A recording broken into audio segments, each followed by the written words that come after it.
If you guys love Talking Simpsons and What a Cartoon, you guys should check out at patreon.com/TalkingSimpsons our brand new What a Cartoon movie podcast. For $10 and up patrons, you get access to our premium What a Cartoon movie podcast where me and Bob go through a different animated feature film each month. We've done Batman Mask of the Phantasm, Kiki's Delivery Service, Akira, and a Goofy movie. Who knows what we'll do next? You'll want to check it all out for yourself at the $10 and up level at patreon.com/TalkingSimpsons.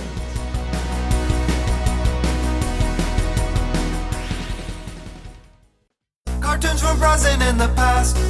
Every week will be an animated bash. What a cartoon! What a cartoon! Maybe a short but mostly shows. We'll talk, we'll analyze, exploring as we go. What a cartoon! What a cartoon! What a cartoon! What a cartoon! Hello, everybody, and welcome to What a Cartoon, where IP stands for Infinite Possibilities. I am your host, I Am Weasel, wiki moderator, Bob Mackey, and this is an audio exploration of every cartoon ever. Who is here with me today? Henry Gilbert, I have questions for you. Answer, please. Who else do we have? I'm Ian. Does that honestly sound like my voice to you? Jones Cordy? And who else do we have? Penn! Toby Jones. And today's episodes are the OK.K.O. Let's Be Heroes episodes, T.K.O.'s House, and Crossover Nexus. Okay, K.O. Let's be heroes. So we're weird here, to hear the yes. screaming in the background. You gotta get the Very screaming. carefully mixed. Yes. So we're once again in downtown LA or wherever we are, Southern California, let's call it that, in an Airbnb. Things might sound a little different. That doesn't matter because we have two great guests, Ian Jones Cordy and Toby Jones, here to talk about their amazing show, OK.K.O., which means we have to work a lot less than we usually do. I'm not doing research. You guys made the show, so how was it made? It's fine. Thanks for having us. Yes, yeah. Thank you for being here. No, listeners of our sister podcast, Talking Simpsons, have heard Ian and Toby on our Poochie episodes and on the Millhouse Divided. And What a Cartoon listeners have heard Toby before on our regular show episode we did for Brilliant Century Duck Crisis Special. Right off the top of the dome, you All guys. right. Yeah. Woo. I'm ahead in the trivia points here today. We heard a lot about your life, Toby, but I want to talk only to Ian here. Oh, okay. No. Shut off his mic. Well, yeah, so Ian, you're the creator of OK.K.O. Yeah. And what made you want to become an animator? OK.K.O. feels like a love letter to, animation, video games, comic books, all this old stuff I think we all grew up with. Yeah. I've wanted to be an animator since I was 4. I started drawing and I just didn't stop. I would show people. I would draw comics and show them to people. They usually didn't understand them. I would show them to my parents. They wouldn't get them. Then I'd just try to make my friends laugh. Then I would eventually I was like, oh, I could upload comics onto the internet. That was in high school. And then I just got into that. And then, I just was making stuff from a very early age. And animation was one of my favorite things. I loved every cartoon as a kid. I used to get out the TV guide every week and highlight every single animated show so I could watch everything. Some of them I would only highlight them half because I just wanted to watch the opening sequence and turn to something else. But yeah. Just the idea of a Cartoon Network then must have been very exciting. Oh, yeah. My cable package in Maryland, where I grew up, expanded to include Comedy Central and Cartoon Network and VH1, all in the same year when I was, in 5th grade. And it was huge, to the point where my parents let me eat dinner in front of the TV, which is something they never let me do the night that it came out because they knew they could not pull me away from animation. And you mentioned webcomics. You were one of the earliest I don't want to say earliest, but It was early. It was pretty early. It was 98, 99. That is pretty early. Yeah. Someone claimed that I did the first ever cosplay Halloween pinup. in a I mean, webcomic. it's possible. It's possible, but I don't know if that's true. It was post user friendly, pre Sluggy Freelance. I think Sluggy Freelance was definitely right. Yes, but Okay. yeah, post user friendly. I remember reading a lot of that and being like, we could do this. We can make cartoons. Yeah. Your webcomic was one of the first times that I remember, like, kids at school being like, you have to go online and read this comic.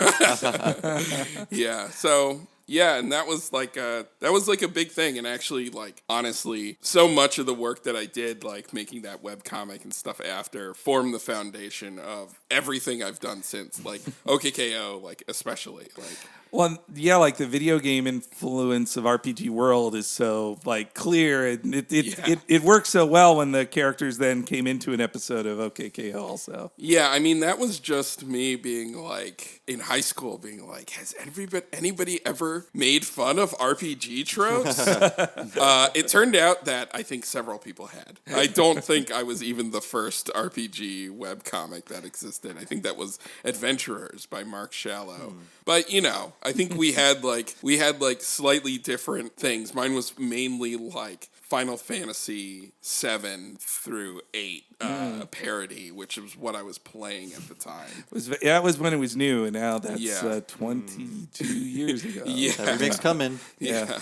Seven's just, that remake will be out for the 30th anniversary. I We think. can make that joke forever. It will never be dated. Yeah, exactly. It's the new Kingdom Hearts 3 joke. Yeah. Yeah, exactly. I can't believe that game actually came out. I'm not sure that it did. Yeah, I'm playing it and I can't believe it exists like while I'm playing it.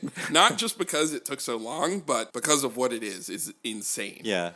I need 50 more hours before I'm sure it exists. Yeah. Before I really know. This is just the Kingdom Hearts podcast now, but I couldn't believe, me and my husband, he told me beforehand, like, no, we got to watch these lore videos if we want it to make sense. I'm like, nah, it's probably not that bad. But we watched 8 hours of lore videos, and then when I watched him finish the game, I was like, these actually mattered. All these stupid lore things actually mattered, and this would make no sense if I hadn't watched 8 hours of video about the mobile game. Mobile game. The preceding 8 games were just a decoder ring for 3, I think. Exactly. But sorry, Ian, so you've studied at SVA, is that correct? Yeah. So yeah, I was doing my own comics. I really wanted to get in animation school because I'd never really done animation outside of like Flash. I'd made flip books and that sort of stuff. I had a lot of family in New York City, so I moved there. And yeah, and that was pretty much where I started doing most animation. Between years, basically, I would just go to a directory of all the animation studios in town and just call each one until I would find one that would hire me. And it was over those summers that I lived with a roommate named Jim, and we would just make short animations together. We would just basically, when we both got home from work, we would spend an hour like having a conversation, and then we would go in and slice out like 30 seconds and turn that into a cartoon. But it was very inspired by like home movies, which we were huge fans of at the time. Yeah. Well, and then you worked on Venture Brothers, right? Was that your first professional job? I did stuff before that, which a lot of it was under the table. I animated on a lot of like commercials, like random, just the worst. Like, I don't know, if you go into a Microsoft store and like you look at like the graphics that are in there and like things that are moving on screens and think like, damn, someone had to make that. Like, yes, I did jobs like that. What was the first Venture Brothers episode that you worked on? It was Ben Edlund wrote it. It was in Viva de los Muertos? Yeah, Viva de los Muertos. Wow. I did some character design inking on that episode. Yeah. Wow. And you worked your way up to animation director on it? Yes. Wow. Yeah. And then eventually I was doing that, and that was like the greatest thing ever because it's so rare you get to work on something that you actually really like and like I was a fan of before I worked on it. So yeah, that was great. I could talk. This could just become the Venture Brothers podcast right now, but I don't want to do that. But I think Matthew J would be mad if we did that. Yeah. Get off my turf. Was Prom your last one on that? No, I left right before prom, actually. So basically, right before that episode was going to be made, I heard about Adventure Time. My partner, Rebecca Sugar, had actually already moved out to LA, and she was like, hey, you should come out here. So I did a test for Adventure Time. They didn't like my writing, but they saw that I could draw the show. So they were like, yeah, you could come out here and, have a job. So I actually had to leave. I really wanted to finish that season of Venture because I was really getting excited about it. The thing that's so weird about Venture is the lore is so opaque and hard to follow unless you know every single thing about the show. Like Kingdom Hearts. Yeah, exactly. Yeah. But what was fun was working on the show, I had a ready archive of every single character and every single thing as it was going. So as we were getting episodes that got assigned, I was cross-referencing everything with old episodes and stuff, and I was like, man, it would be really hard to follow this show if you didn't work on it. So there are currently no undisclosed secrets about Venture Brothers.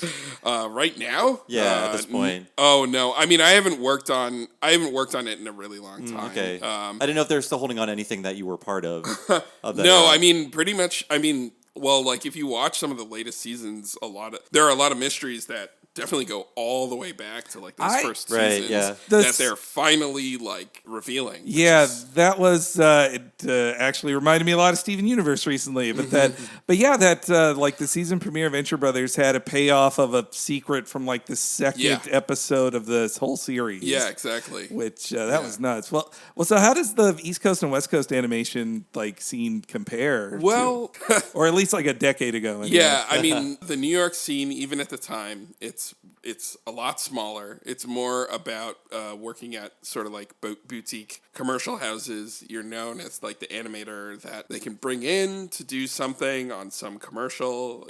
There were several times. I just got known as a guy you could call in. I'd work for 2 weeks.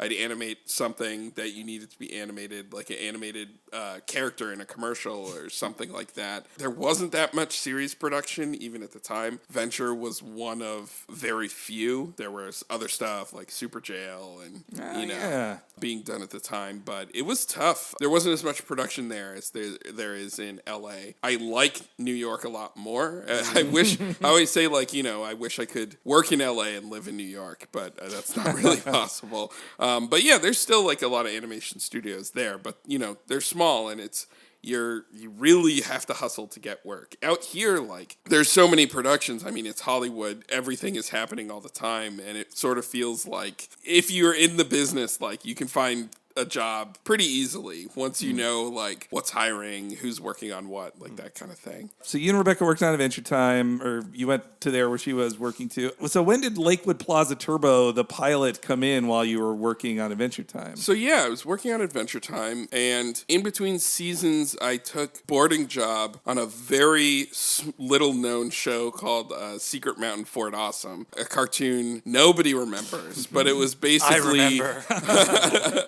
It was basically the progenitor to Uncle Grandpa. It was created by Pete Brown. Okay. And basically, he made a short called Uncle Grandpa. And in the short, Uncle Grandpa created a bunch of monsters. And for some reason, someone said, don't make a show about Uncle Grandpa. Make a show about 5 random monsters first. So that was that show. And I did a bunch of boards on there. I had an MO on the show. I was like, it's about a bunch of garbage monsters that come out of a toilet. I'm going to make them the cutest, sweetest, most, heartwarming, friendly characters. I'm going to dare the audience to love them. And I think for some reason, I was on a different wavelength, but someone higher up at the studio saw my boards I did for that show, and then they were like, hey, it kind of seems like you want to do your own thing. Will you pitch me something? And I pitched thing about aliens. It was terrible. It was awful. And I left the meeting and I was just like, man, what am I doing? And then I just was like, let me just throw all the things I like into one idea. And it was, I used to work at a supermarket when I was a teen. I used to tag along with my mom, like, to her work when I was little. And when I had that job as a teen, I only had that job because I wanted to buy manga and video games. So I wanted to throw that in there too. That's like very intrinsically linked to that time of being like a retail worker for me. I'm doing this, but it's only to put down my reserve for the Dreamcast. That was like literally the first thing that I spent a paycheck on. I was like, I have to buy a Dreamcast, so I need to get that in right now. But yeah, so I just put it all into like one idea, and then that's where Liquid Plaza Turbo came from. And was it still Cartoon Institute at that point, or had it fully become the new shorts program already? Technically, it was the Cartoon Institute. What Toby's talking about is there was I guess it was, because who ran the Cartoon Institute? I mean, wasn't it like Craig McCracken? Yeah, I think so. Yeah. It was like post Foster's Home. And that's what Uncle Grandpa and Regular Show came from. Exactly. Yeah, technically my paperwork did say Cartoon Institute on it. Yeah, but that became something that they call the Cartoon Network Shorts program. Yeah. I think at the time they called it like the Summer Shorts program or something, because they were just like, we'll do X number of shorts, but it's just continued since then that any pilot that goes through Cartoon Network starts through that shorts team program of people. Yeah. Was Infinite Summer also Cartoon Institute? Or I think my stuff, I don't remember if it said shorts or Cartoon Institute, but that came like later, maybe a year later after you showed me the stuff from Lakewood. Yeah, I think it was like a year later. Yeah. You were working on Lakewood at the same time as the Steven Universe pilot was happening? Yeah, the Lakewood pilot and the Steven pilot were being made at the exact same time. Wow. And Rebecca and I were helping each other on each other's pilots. There was like a moment where we were working on Adventure Time during the day, coming home, pitching each other jokes for our own pilots, working on Adventure Time stuff at the same time. Real burn the candle at both ends type of stuff. Yeah, wow. Yeah. Well, so you finished the pilot, but then it wasn't initially picked up? Was that the situation? Yeah. Basically what happened is Steven was like ready to go. Basically like right when its pilot ended, it was like very obvious. And we presented both of our ideas for expanding them into series, and it was very obvious like Steven was like the one, that was just very fully formed like at the outset. And Rebecca and I made a deal with each other that if one of our things gets picked up, we need to make a home for the other person in that thing, because we need to help each other,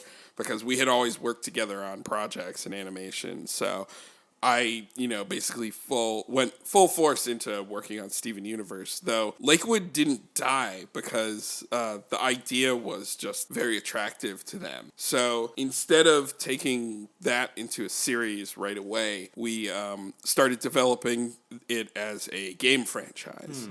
And so an executive at Cartoon Network happened to come across this studio called Double Stallion from Canada, and they had done like a mobile brawler. And they were like, hey, this seems kind of compatible with your design sense. You want to, maybe work with these guys? So we made like a mobile beat 'em up, and that was called OK.K.O. Liquid Plaza Turbo. So that was the first thing called OK.K.O.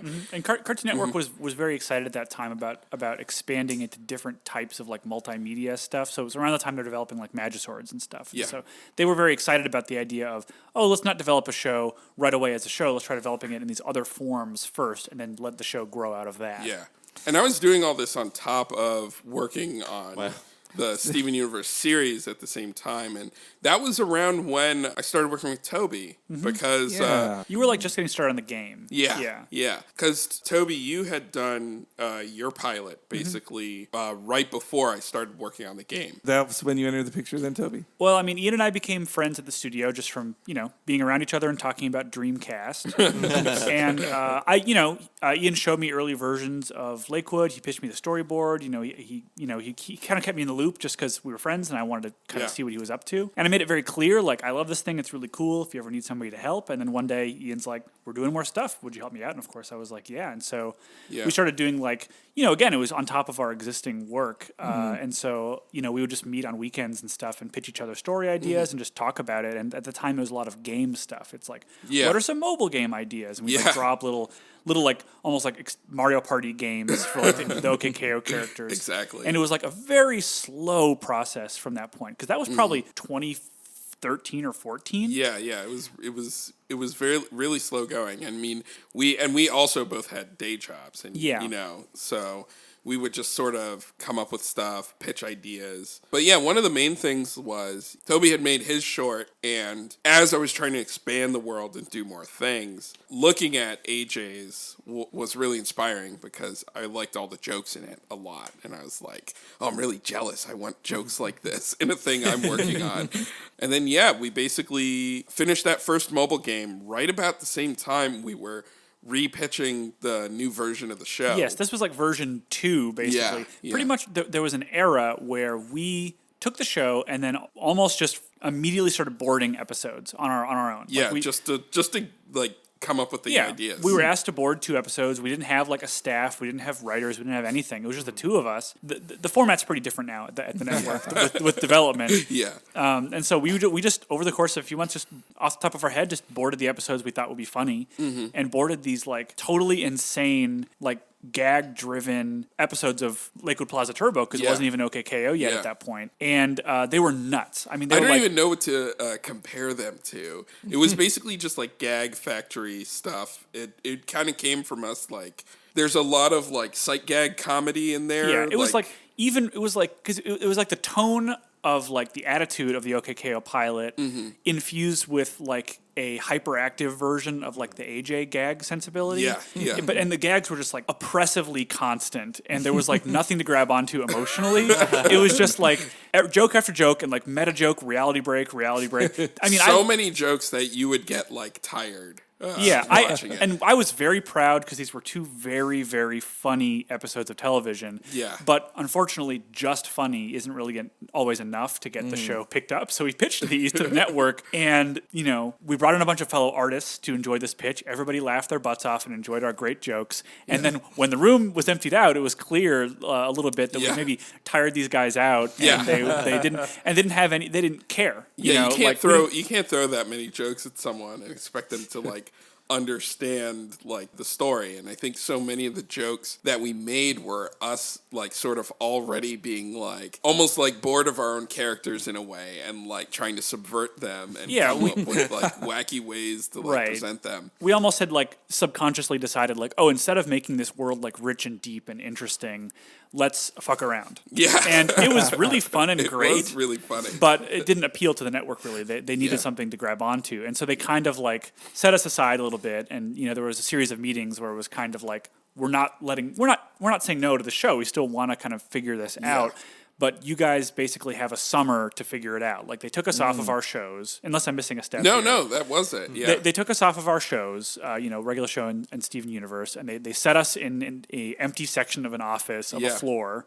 Just the 2 of us. Again, it was a different time, kind of. It was like basically just the 2 of us at first, and they were like, "Take this summer, come up with everything, make the show, figure it out. Yeah. Like, it needs to be." Not this. And they were like, basically like, you guys get to do 3 shorts. And that's those first 2 2-minute shorts. I was curious when those shorts came in. And that was all we had been picked up for. It's like, those 3 shorts are your guys' opportunity to show us that this is a real show. Yeah. And the only real clear directive they gave us was a phrase, which was heart and charm. Heart and charm.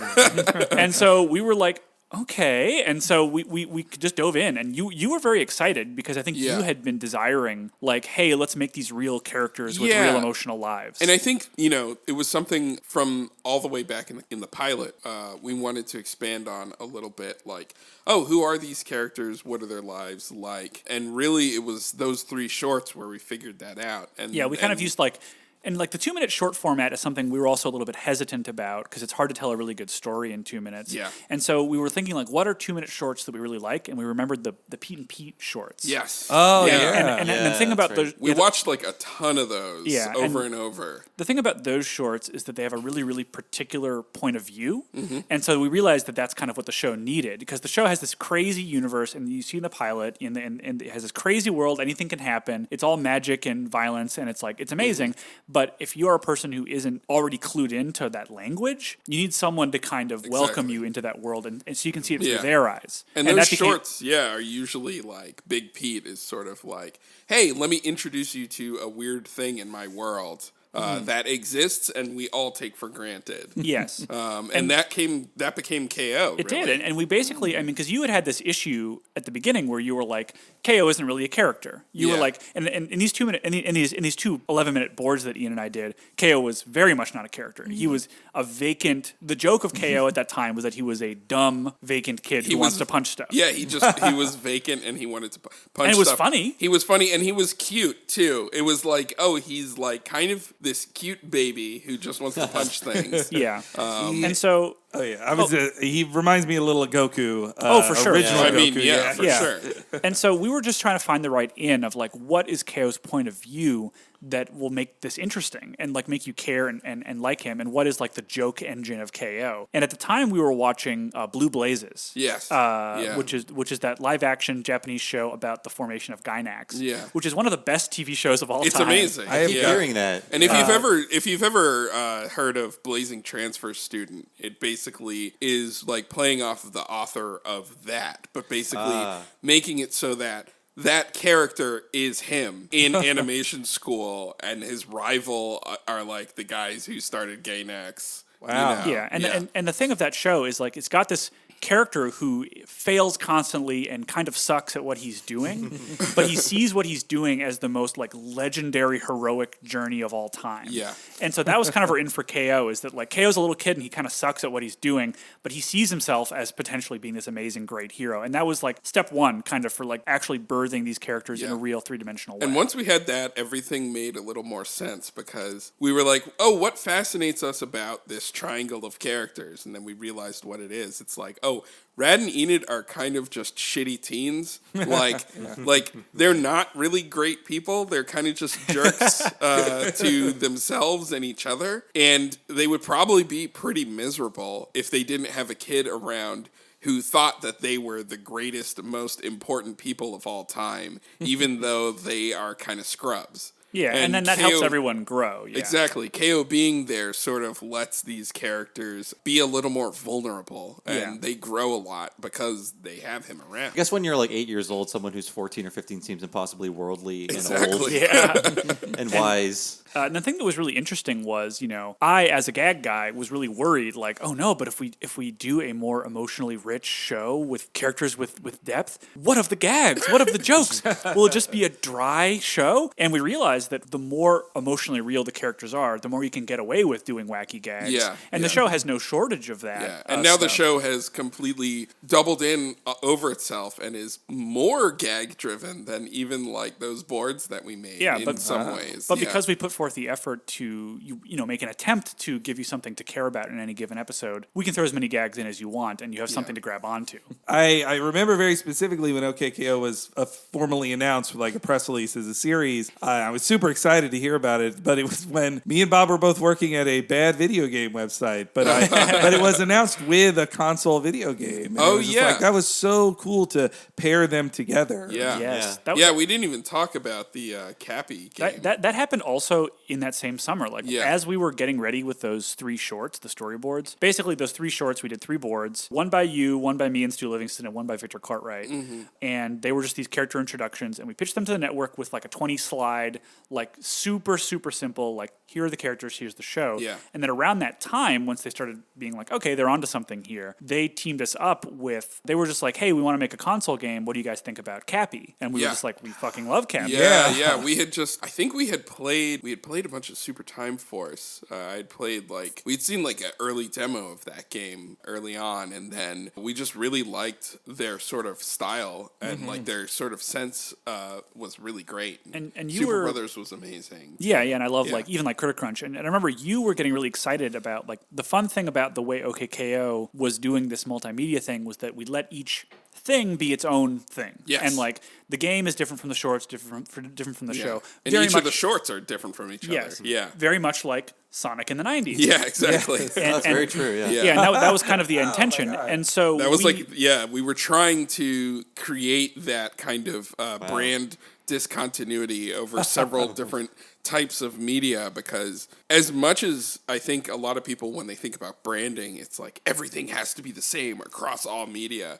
I think it's more fun when things are different depending on what medium it's in. So the game should be whatever it takes to be best to be a game, which is different than what it takes to be best as a TV show. I feel like, you would hamper either or by trying to make them more like each other. And I know that, like, in general, people, when they play, like, a game based off a TV show, the pull quote you want is, like, it feels just like playing the TV show. But I think the pull quote I wanted was, like, oh, I never heard of the TV show, and I just enjoyed this game. Wow. It was just a cool game. Yeah, and so we started. We flew to. Actually, no, we had some informal meetings with Cappy at E3. At like E3. Yeah. Just like a general like meet and greet. We were hanging out at E3 and talking to them. We got along really well. Amazing people, just like the nicest people. And then we had this like weekend that we spent in Canada. In Toronto, we hung out with them. Again, the show did not exist yet. Yeah, we had the boards for a couple shorts, and we basically were just like pitched them some boards. We told them about the show, and we were just like, we want you to take the basic thing of this and do your version of it from the ground up and build your own thing from scratch that's different as you want from what we're doing, because we had so much trust and faith in them from loving their games so much. Yeah. And so we kind of just gave them our characters, gave them the world, gave them the ideas, and then we just figured like, well, you have all the same stuff we do, so you'll arrive where we arrive through a different path. Yeah. And they love the show, so they were always excited to integrate things about the show. Yeah. And we were always like, please do, and like don't feel obligated at all to do it the way that we did it. Yeah. And so they would change things a little bit, and basically like both figured out fundamental things about the game and the show from each other. We kind of both came to like the whole idea of, the thing that's fun about T.K.O is he's everybody's sidekick. So he gets teamed up with, wacky random characters from this world. And that came into the video game as like this tag partner system. Yep. Of like, once you interact with someone, you get to summon them during a fight. Yeah. And that came from like conversation. We had these long conversations just about, at the time, what we saw as the themes of the show and like, what does the show mean and what's it about? Yeah. And, they built a gameplay mechanics out of that, about like forming relationships, helping people, growing, and then they join your team at that point. Having a community of like friends that are all weirdos that you love because they're all different and strange. I was curious how you balance, you're talking about balance the gags and the emotionality of it. I care so much for T.K.O as a character, but I also love that the gag is he's 6'11". Yes. He's just always, I think you even said on Twitter, like when he hits his birthday, he becomes 6'11" again. Yeah. Yeah. I mean, something I'm really strict on, and I think it might just be because I'm a cartoon fan growing up. When people ask things about cartoon characters as if they're real people, it bugs me a little bit. Like, this character should it be so much older now because their show came out in 1991. Like, it's like, no, it's a cartoon. Don't worry about it. I think we do that constantly. I mean, there's certainly fun to be had. It's totally fun. In viewing things that way. Yeah, I think we just wanted to have fun with the surreality afforded to us by our medium. And I think one of those things is the fact that none of the characters on the show have like actual ages that are numbers. They're all just like sort of vague, like, you can be whatever you want to be. Like, T.K.O is 6 to 11, and then like Rad and Enid are like teens.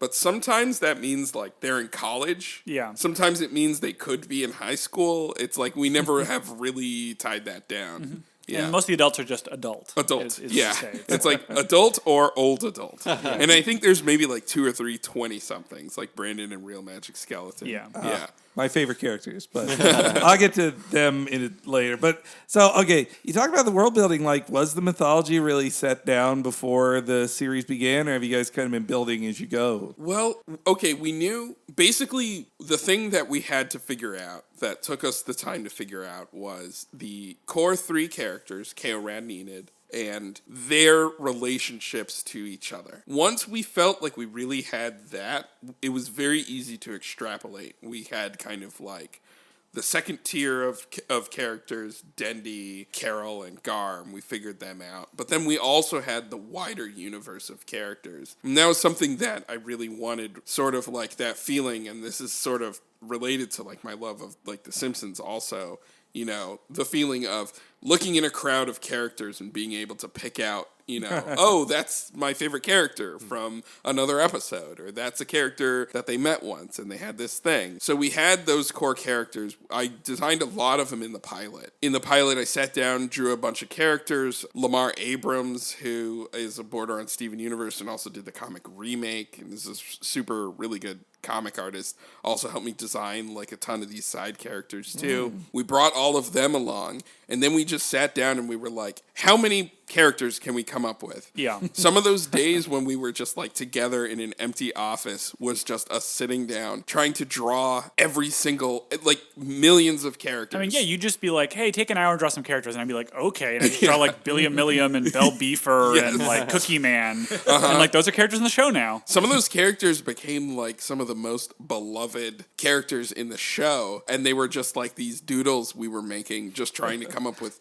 something, anything. We were like, I don't know, it's a broccoli. He talks. His name is Colewort. Yeah. Became, And like, that, yeah, some of them were the ones in the background of the pilot. And we just took a few afternoons of being like, okay, who is that guy? Like, what's Yeah. their story? And then we just wrote up some stuff. And we had a guide that we wrote. And in fact, when we were pitching the show, the final version to the network, you made a binder of the POW cards. Yeah. Because that was something we realized was helpful to get people excited and helped you see the world through K.O.'s eyes. Is Yeah. like, oh, all the characters, you can collect them all. They all have their power levels, yada, yada, yada. And you came up with that like so late in the Yeah, process yeah. of just like something that helps to contextualize and make sense of everything. Yeah, it was nuts. We had all this stuff, and then at the end of this summer together, I was like, okay, we've thought about all this. I'm just going to sit down with my sketchbook and basically draw a comic, which is like the entire world of the show. And that's where like we came up with POW cards, and then I was like, yeah, and bad guys attack. And we hadn't figured out like how that was going to work. Yeah, because in the pilot, it was more about like internal power battles among heroes. Exactly. And we were always like, well, what is the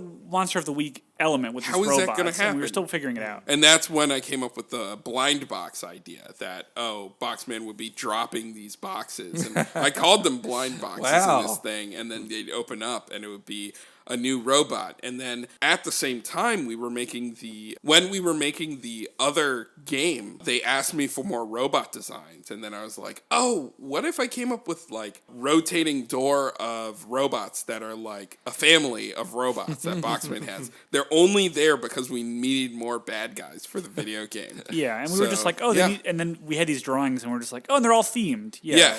There's a business one, there's a romance jock one. Yeah, And they're all a different color, and Yeah. it just kind of came together. And then, and once we started the show in earnest, so we presented all of that. The show got greenlit. So then we started hiring on more people, more storyboard artists, more writers. And when we had all those people, we actually put a folder on our server called Original Characters Do Not Steal. And we were just like, I love that. anyone who wants to create a character that could be in this world, just like draw them, write a text file with who they are and what their thing is. And we would just make each other laugh by putting like dumb characters in it. Purd, Geneva Hodgson, one of our boarders, came up with that character, which is just like a helpless bird who screams just to like make everybody laugh. And then he ended up in so many of the episodes. He's in T.K.O.'s house. He's like a major part of the episode. There was a wiki entry for him. Yeah, I did want to yeah. ask about nailing the look of the show, because in the pilot, it's about, I would say, like 75% of the way there. But in Yeah. the final version of the show, everything is a little rounder, a little squatter. Yeah, the so- lines are thicker. And I say this a lot about a lot of pilots. You know, people look at pilots and then they look at the final thing and they're kind of like, why did it change? Like, why, what happened? And I say most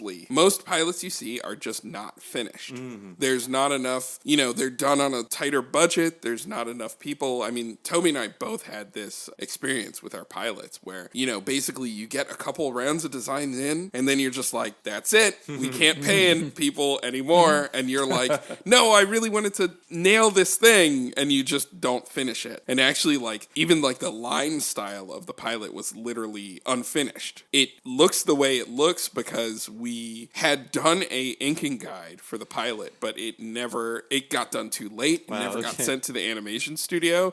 So it kind of ended up with sort of like this kind of thin line, almost Adventure Time-y sort of line work, which wasn't exactly what I wanted to do. I wanted to do like thicker lines, but it's too late. Like, what can you do? So basically, we kind of just iterated on the stuff from the pilot to do the show, and essentially, like, all the designs are like exactly the same. We basically just took the pilot ones and drew on top of them. A lot of the background characters are literally we actually just dug up the model sheets from the pilot. I mean, some of them are still to That's in this the day, show. To this day. 1.0s. Like, Wow. I think, for example, Daryl is like still a 1.0 character. Yeah. I think Daryl Daryl might be too. Yeah, Daryl never changed. Gar didn't really change. We Yeah. redrew him with slightly different And proportions. then we kind of but- iterate as we go. Like, Yeah. like Red Action, by like her second appearance or whatever, had a new design Yeah. that was more figured out. And then we just hit him as necessary. And that's one of the things that I always learned, that I had learned before on Adventure Time and Steven. A lot of times when a design outlives its usefulness and doesn't really work anymore, like, you should just draw a new one and Yeah. just to have it be different. It's like, don't worry about it. Like, like you find out like, oh, this character design doesn't really work. I can draw this better now. You shouldn't feel like you have to stick to the old way that it was. You should just draw a new one. Yeah. Oh, it's been a very, very long process, and that's part of the fun is letting it be a living process that changes. Yeah. I would say we figured it out around episode 95, 96. But there are a lot of choices we made early on that we've stuck to. For example, the like chunky pencil line and things like that. Yeah. And a lot of those choices were just very intentional. It's like we wanted the show to be something you look at, and sometimes it's an incredibly impressive animation sequence, of which there are several in both the episodes we're talking about today. And sometimes it's a weird, wonky, doodle-like thing. And the goal of that is to just remind you these are drawings someone made, and you should be doing that too. Yeah. It's like to tell you, like, a person made this, you can make this, you should feel like you could make this. It's Yeah. like that's the message we're trying to send. Mm-hmm. That's one of the reasons I love the show so much, because there are so many, I don't know if there's an official animation term for this, but custom drawings. Oh, yeah, Where yeah. they're like characters can be any shape or size. There are so many unique expressions. Is that difficult? I'm sure it's more time consuming, but in terms of Yeah. communicating that to overseas people, like, hey, the mouth should move this way with this face. Yeah. Well, things like that. Yeah. It's a whole different set of challenges, and that's something that's really interesting to think about, because the difference between, OK.K.O. is a show where you actually were in Korea, Yeah. and they had started the first episode and treated it a bit more traditionally, and they took the board and they were snapping it a bit more on model. They were like, they were making it like, they were kind of standardizing everything. And I think which is normal. Which is normal. I think Yeah. a thing that a lot of people don't know is that it's like more by the book to ask for, I want strictly on model animation where the characters look the same in every frame. I mean, that's the job usually for the yeah. animation studio to help do that. Having to explain, oh no, we want the characters to look different in almost every shot, it becomes very difficult to do, because yes, you're right, we have to do like specific poses for every scene where these characters are different, and those have to be designed and colored. Any new information in those designs when the characters look insane has to be written down somewhere. A lot of times, if a character is making like an insane expression and has a line or like says something, we have to make a custom mouth chart just for that expression. Right. Oh, wow. For every single scene. The amount of work that goes into making something that looks as wonky as OK.K.O. is immense, and all of that work reaches the screen, though I know that like a lot of that work is invisible to people who see it. They look at it and they're yeah. just like, man, this looks like a bunch of doodles. Like, it's just, it looks like they spent like no effort making this someone thing. sees some types of people will see something unpolished and assume that that's just their opinion if they don't like it, and it's okay if you don't like it. And it's totally fine yeah, and opinion. then the thing is, like, one just needs to understand that, like, it's a creative decision that does not. There's no difference, or the difference is not really measurable in the amount of energy or money it takes between. I mean, literally, if we wanted to, it would take no effort and no money to just ask our board artists, hey, could you draw the characters a little more on model? Yeah. And then tell the animation studio, hey, could you put the characters on model? It's just, they'd be like, okay. Yeah, then and the show would be done. It would look like that. Yeah, the show would look like that. It would look a little closer to like Family Guy or something. Now, And that would be a choice that we could make. Absolutely. Yeah, no, I maybe was one of those types of people who got like grumpy if something looked off model too much as a kid, but now I just see so much of the creativity in it, and I think I do get a little sad when I see, say, some Reddit board about a cartoon show. They're just like, can you look at these two pictures together? These sites are off. And I'm like, fuck you. It works for some shows and it doesn't work for others. Yeah, it all depends on the material that you're making. It's true. I wish those people, and if you're listening, I would just say, like, it's totally fine if you don't like it, but there's a much easier way and more interesting way to discuss those things. You could say, I don't like that choice, instead of saying, whoever made this is incompetent. Like, don't assume incompetence where you could assume, oh, a choice was made. It might not be a choice I like, but we could just talk about that choice instead of, just going, hauling off and being like, this person's stupid, But I mean, it's the internet, so what are you gonna do? The Amazing Steven Universe art book, which everybody should read, is one of my favorite animation art books. Like, I think in there you guys talk a lot about the flexibility of the model that you had even then, and so did that make you want to be more flexible on Oh, T.K.O? yeah. I mean, and this was something we learned from Adventure Time also, which was, you should have the characters look funny and be cool, like, in whatever scene it is. And if it takes the characters changing size or having a different number of fingers to do that, you should just go for it. And we pushed it a little further in Steven Universe. And then once I got a show, I was like, well, we have to go as far as possible. Yeah. And there's times where I'm like, we could even go further than this. Yeah, and it's tough, for some people, being reminded that they're watching a cartoon is frustrating. They want to believe that they're watching something, a prestige thing that that is mathematically perfect by some weird definition, and being reminded that it's something people simply made with their hands frustrates them, and seeing those fingerprints is hard. Yeah, and I've been that person as well, and I understand that. And it's simply that because we love cartoons and we love the minutia of the process, having that be part of what you see on screen, it's exciting for us. Yeah, and it's really important for us to have things be animated weird in a very specific way to just excite or confuse the viewer. And that's just like a very exciting thing for us. It's something we always dig into. It's something we dig into on the sound design as well, like a lot. I mean, we spend a ton of time making sure that every weird thing has just as weird of a sound to accompany it, or It just lets you in. It's like, if the animation just pops, then we actually literally have a sound for an animation pop, so you know it's an intentional joke that we're doing on purpose. Yeah, we have animation-specific sound effects that we use that we've sort of been training the audience to expect. I love the Hanna-Barbera sound of Rad, any of his finger moves. Like, that's maybe my favorite sound. Yeah, each of the main three, they all have a Hanna-Barbera sound effect in their main power. Rad's is the most easy to hear. He's got that kind of witch. It's usually used as for a witch casting a spell. Yeah. Enid has one that is also a kind of magic noise, very classic HB Yogi Bear one, and T.K.O has the El Kabong guitar sound mixed into his fireball every time he shoots it. And so many of the sounds in the world are a Hanna-Barbera sound that we've amped up in some way. So if there's an explosion, we'll take an explosion, but mix in an anvil hit in that explosion, just to make sure there's a little bit of HB flavor in them. And then sometimes we just use Hanna-Barbera sounds unmolested. There's so much times in our mixes where we just literally are we have an HB sound for that? And then we just listen to the entire HB library. Glorious. That one. Well, speaking of sound, you do a ton of voice acting on the series. Yeah. Did you go into the series thinking you'd be doing this much, or were you a temp voice at first? No. Because I love the voice of Daryl. Oh, thank you. I love Red, but Daryl reminds me totally of Adventures of Sonic the Hedgehog. Oh, yeah. I can hear Scratch in there completely. Yep. Daryl is me trying to do Roger Klotz from Doug by way of Scratch. From Sonic the Hedgehog. Yeah. No, I did not think I was going to do this much voice acting. It's actually kind of embarrassing, but in the pilot, I wanted Eric Bauza to play Rad. And Eric Bauza, super talented voiceover artist. He does basically all of the Looney Tunes now.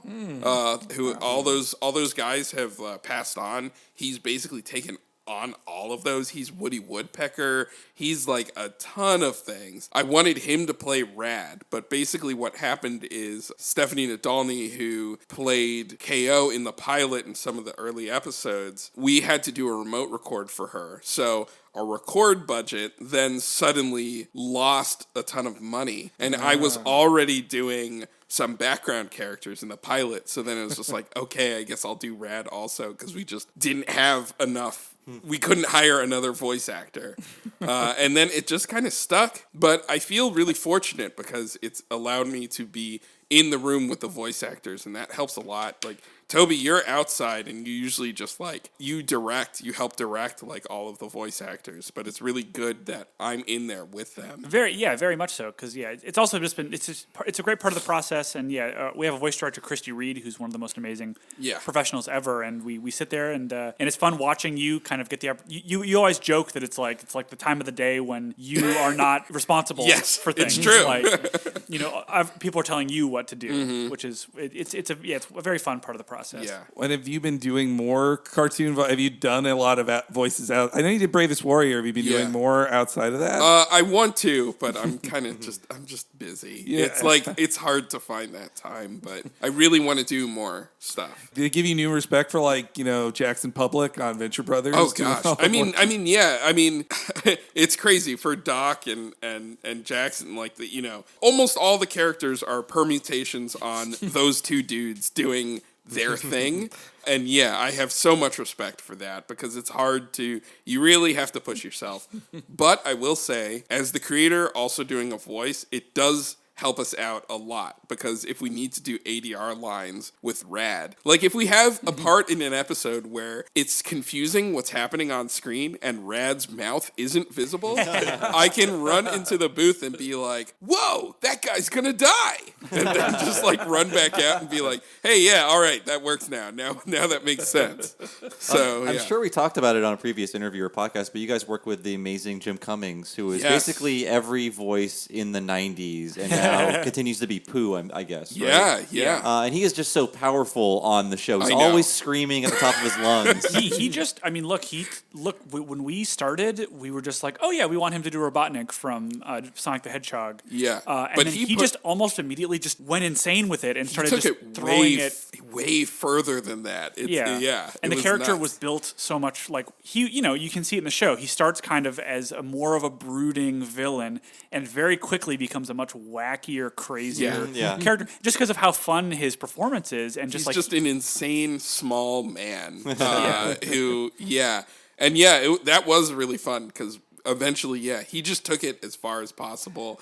And then the board artist got really inspired by that and then just started writing the craziest things for him to say. They would often just draw him flopping around and then write in the dialogue, Jim Sputter. For him to go, I love that with like Professor Venomous, you kind of can see how he thinks like, you see how Boxman is cool in some ways. Yes, that was something that came out organically into the episodes, and it's really helpful. Because, seeing a character be loved by someone much, Venomous is so much cooler and more powerful. And yet he sees something in Boxman. He sees something in him. That his sidekick is just like, what are you doing? This guy sucks. And there's plenty more to explore of that in upcoming episodes. Boy. Absolutely. And Venomous and Fink were both originally designed by our board artist, Ryan Shannon, who also boarded one of the episodes we're talking about today. And it was just, we had like these we had the episode, we were captured, ready to go. We actually had a design for Professor Venomous. A character shows up in the mobile game.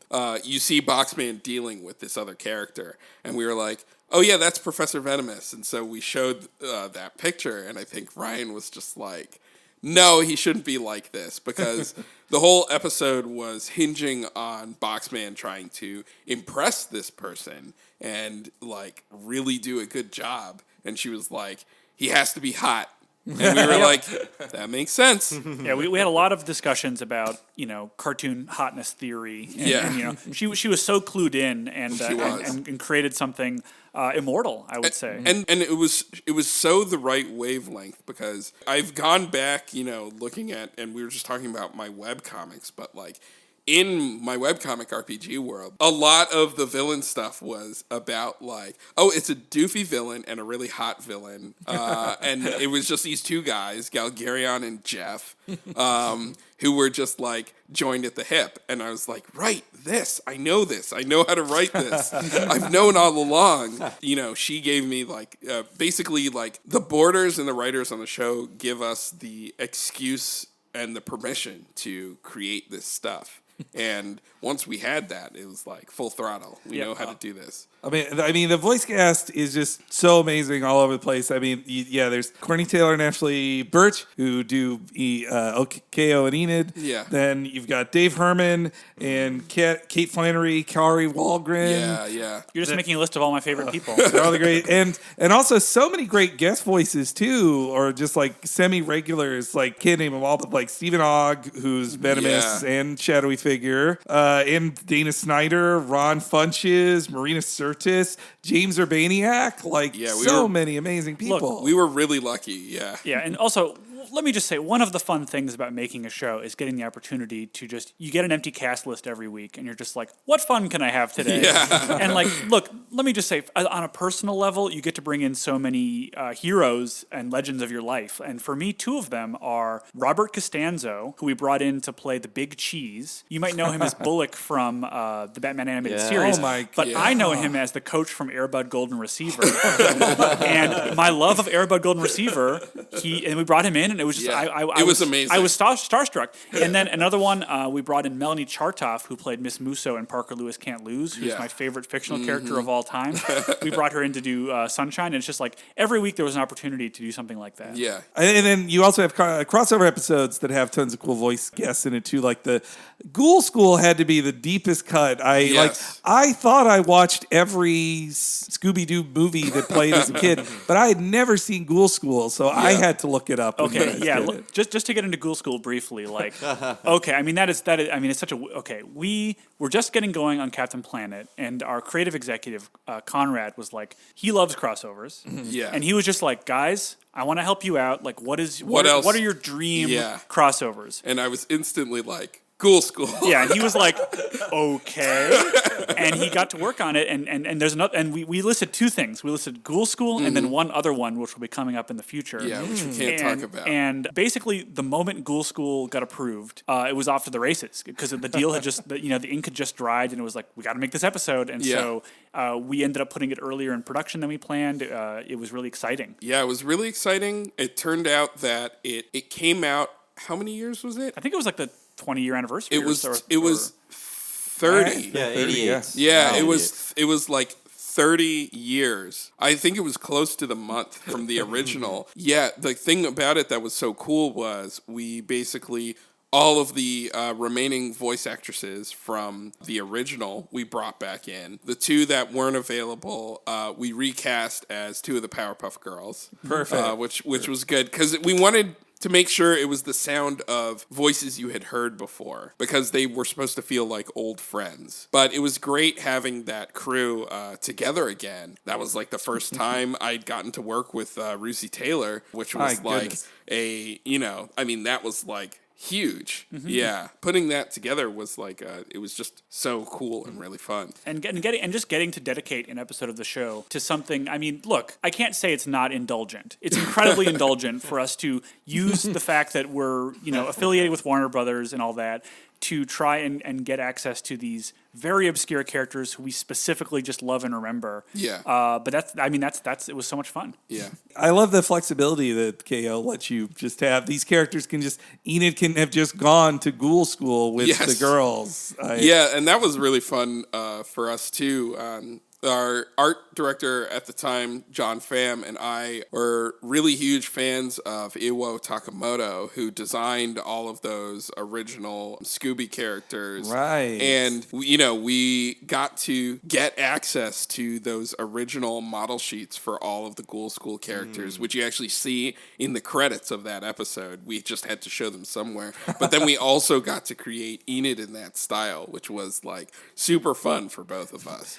And I love how accepting they are of her ninja love. Like when they find out about it, they're like, oh, okay, now we understand. Yeah, I mean, a lot of people have picked up on that from this episode, but it's sort of like we wanted to do a story about, what if you came out to your friends and they were cool with it? And that's just the story, Yeah, I was gonna say that's another thing I really like about the show, that you guys, even though it is a kids show based on like the rating of it, you guys deal with a lot of like progressive topics, like the dangers of skeleton remotes, or like Enid's gal pal Red Action, or even the Real Magic Skeleton and Brandon episode. I really like that stuff on the show. Absolutely, yeah. I mean, and a lot of that just comes from us and the people who we are and the people who we work with, and we want to show a world that is authentic to our experiences and everybody who works on the show's experiences, and that's like it's just really important to us to be like real to the lives that we've lived. Yeah, and the show, it takes place in a world that's not our own, and so we get to show kind of a utopian version of how some of these things can go. Yeah, or even a heightened version or unrealistic version of, some things from real life. And it's not supposed to function like real life, so we get to have fun with all that stuff. Yeah, in our first interview with you, we talked about the No More PAL cards one, too. And having to deal with that. Or also, I really love the one where Rad becomes kind of a Vine star, and then he's not sure if people like him because he's actually funny or if they are putting stereotypes upon him. Yeah, I mean, a lot of these are things that, and that episode in particular, like, we were like, let's just write, a normal, like, a character gets famous episode. And then in writing it, we had to actually think about, well, what is it like to get famous now, and what is that really? And, this was like around the time of Vine, and basically a lot of famous Vines were sort of people co-opting cultural things and turning them into mainstream. It's kind of how like all of our slang now is just black drag culture slang that like we all use, throwing shade, yas, like all that stuff. It's just like complete co-opting of like someone's culture. And we were just like, what would that look like in a world as insane as ours? So it was just robots saying blorp and meet morp and take me to your leader. Yeah. And that's again, that's one of the pleasures of getting to make a show like this is, we'd plop down with our writers, Dave and Aaron, and just be like, what are we feeling? What's on our mind right now? And like, how can we make something that's kind of honest to our feelings and the feelings of those around us within this wacky, ridiculous cartoon world? Yeah. The ending theme, I did want to ask about that too. Oh yeah, for sure. Rebecca Sugars, she wrote the ending theme for it, and I think it really captures what you guys have been talking about this whole time of the magic of animation and recognizing that this is a cartoon you're watching. Yeah, for me, the thing that's really important and the thing that I love about animation is that it's animation in and of itself is just a centuries-old parlor trick. I mean, it was really only invented for people to marvel at, wow, that dinosaur is dancing.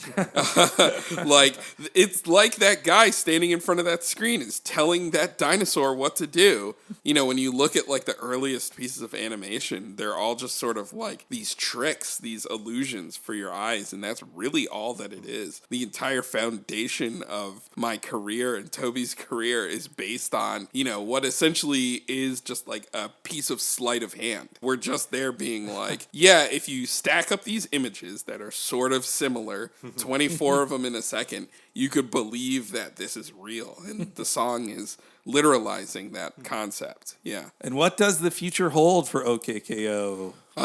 There's gonna be more, but I can't tell you when it will air or how. Yeah, or how. It's not because I know and can't tell you. It's because literally I have no idea. Like, what is TV? Like, things change. Things change so quickly. Like, is it gonna be on a streaming thing? Is it gonna go on air on TV first? Like, when will it happen? We just don't know. Season 3 is in pill form. Suffice to say, if you like the show, you can rest assured there are some more episodes. Yes, exactly. Awesome. there are more. Yeah. Well, then why don't we take a break and then talk about 2 episodes of OKKO, Let's Be Heroes, right after this.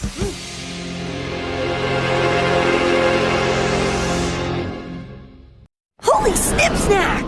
Is that a new PAL card?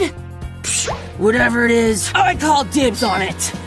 It's the first DVD collection of OK.K.O. Let's Be Heroes. This collection has 19 episodes from Season 1, including the 30-minute special T.K.O.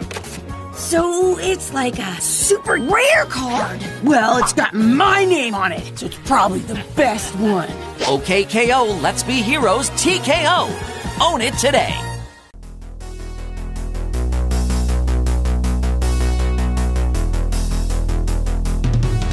Hey, it's Henry Gilbert, and you are my best friend. Thank you, Henry. I'm Bob Mackey, your extra long host for this extra long podcast. Whoa.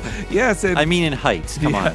And this has been such a fun episode that we got to do. Me and Bob are back from Los Angeles, recording this in our normal Berkeley studio. But boy, that flight, we did a lot of fun stuff on that Los Angeles flight. But we recorded for 8 whole hours with Ian Jones-Cordy, and this big one with Toby. Toby Jones had to leave afterwards, but we thank both of them so much they gave a whole day to us. We were all just apologizing to each other the entire time for how long it was. It was a chorus of apologies from all of us all around. But yes, we really appreciate Ian and Toby giving us, in Ian's case, his entire day of a busy cartoon maker. He's a big shot.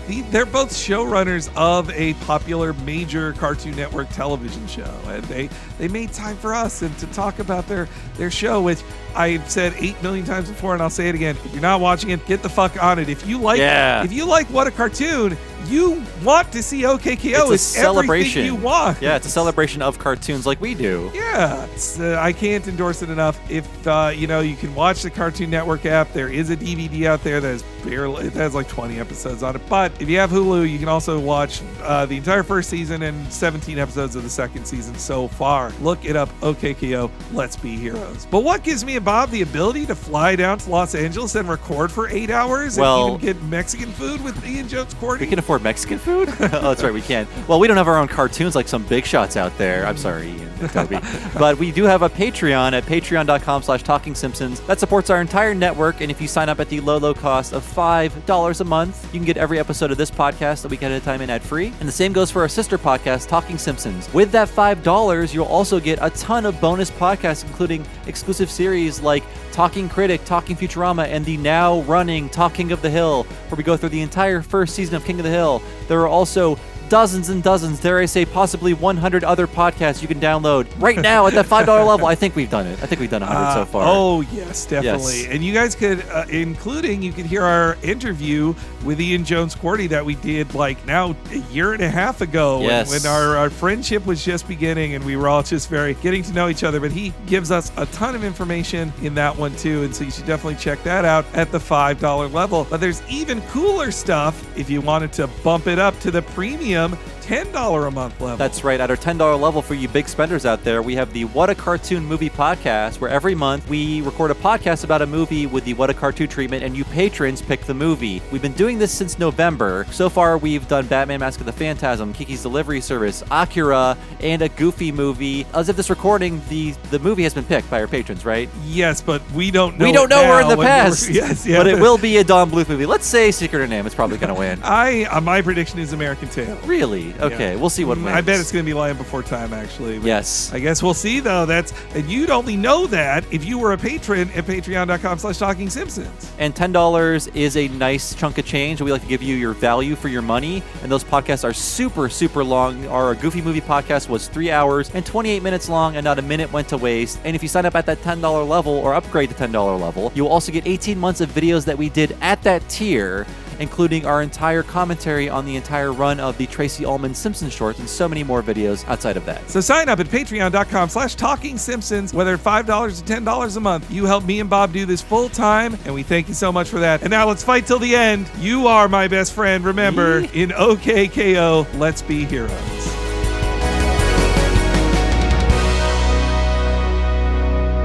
Oh, guys, look at the TV.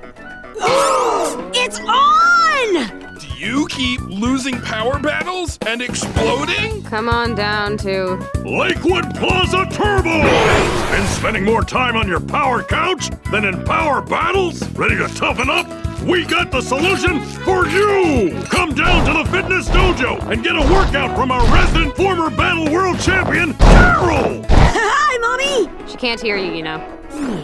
When you're done working up a sweat, work up an appetite. Grab a bite at one of our many convenient food trucks. What's that you got there, son? Why are you pointing that at me? This isn't weird, okay? This isn't weird, so turn it off, okay? Okay. Check out our many other amazing stores. Not enough for you? We also have a frame store. Finally, check out Gar's Bodega. We've got a friendly, helpful staff ready to help you find anything you need. Turkey? Super milk? Meat on a bone. Dynamite. Lakewood Plaza Turbo! Located on Route 175, halfway between Neil Riot City and Battleburg 3K.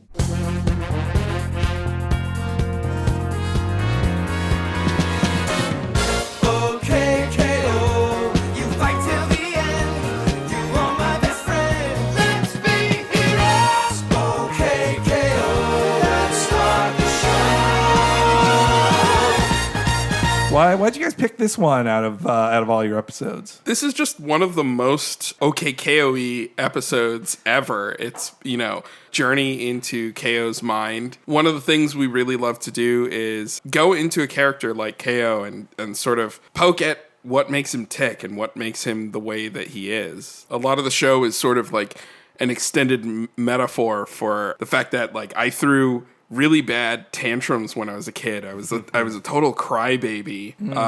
And KO is kind of like a reflection of that a little bit. And sort of, we wanted to take that on superhero terms and really kind of discuss what that is. Yeah, we were in kind of an interesting place at that time because we were kind of just getting started with season 2. We had done a lot with T.K.O. already, and we were still kind of doing a thing at that time where it was we're trying to check in with each character in a pretty even amount of time, so everything's kind of balanced. And it was it's about time to check in with T.K.O., but what do we do now? We'd established this thing and you're in control, and we just in that moment created this idea of what has K.O. been doing with T.K.O. this whole time? He has been feeding him. He's been satiating. Yeah. He's been satiating his bad emotions, which is the opposite of what he'd been doing before, but maybe not necessarily healthy either. Yeah, in the previous season's finale, you see that K.O. kind of makes a deal with his inner darkness, which is, I will feed you whatever you need to keep you happy, which, kids, you should not do.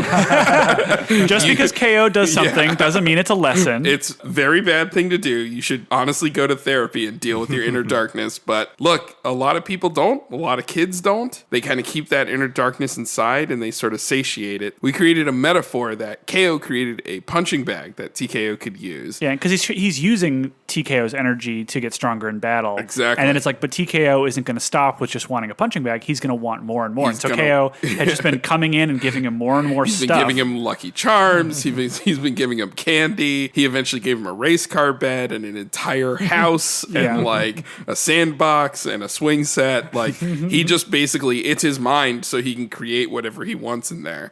I really liked the character Turbo when he first appeared because at first this feels like this video game idea of say when Ryu has the dark Hado take him over in Street Fighter, for example, even with the headband coming off. But then once he goes Turbo, not only is he this wild spirit, but he's also a grumpy emo kid who's saying he's not a phase mom.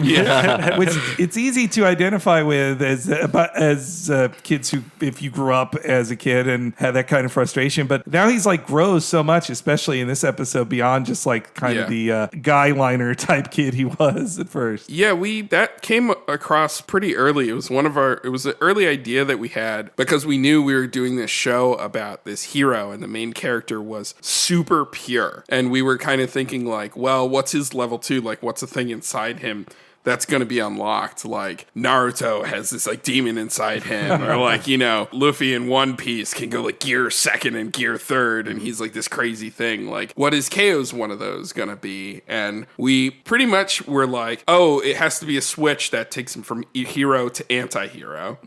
We basically take shonen tropes and try to find the real thing for them. So the KO being a shonen hero, he becomes a kind of dumb kid who's a shop clerk very easily. And we were what is the realistic trope of that anti-hero? And it was very much I don't know, a lot of us as teenagers. Yeah. all the angsty things we did all rolled into one character. Yeah. You have all the, as a kid, you just have all this anger or depression or whatever, and you want to be taken seriously so much, and you're trying to force it, and that's so much of what like T.K.O. has. Absolutely.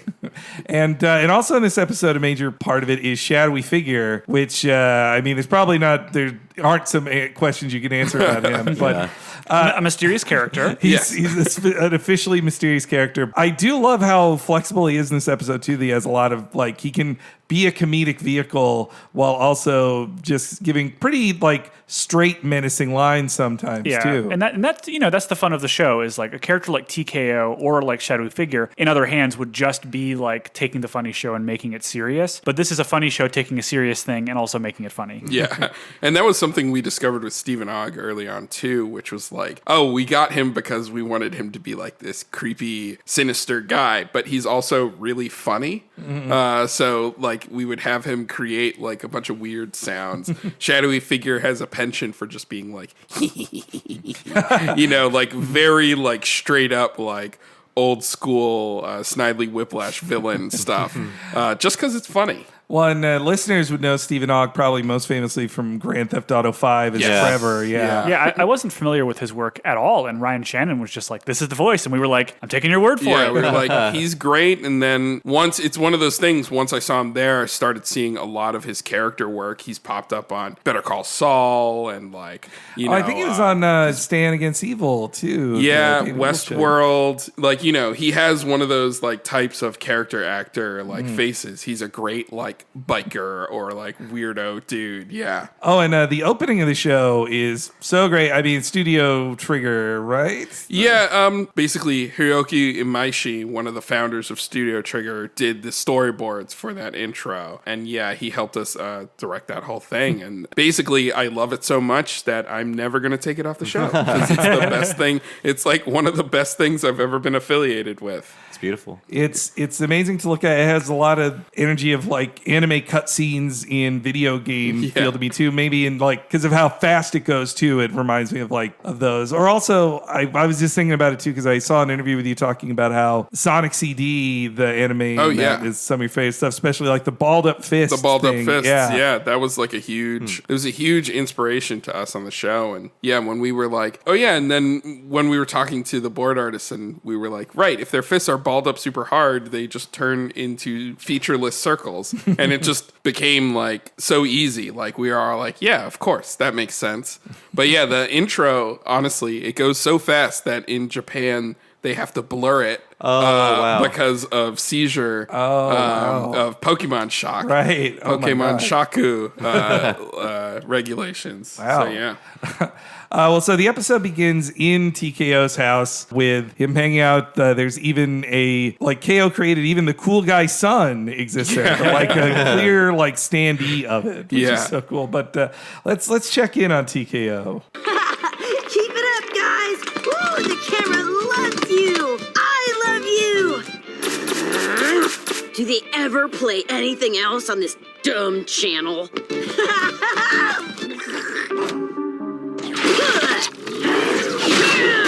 Shadowy figure. Beautiful. Huh? That's it, K.O. Succumb to the power of dance. What's happening? Faster, you do this, Spady. Whoa.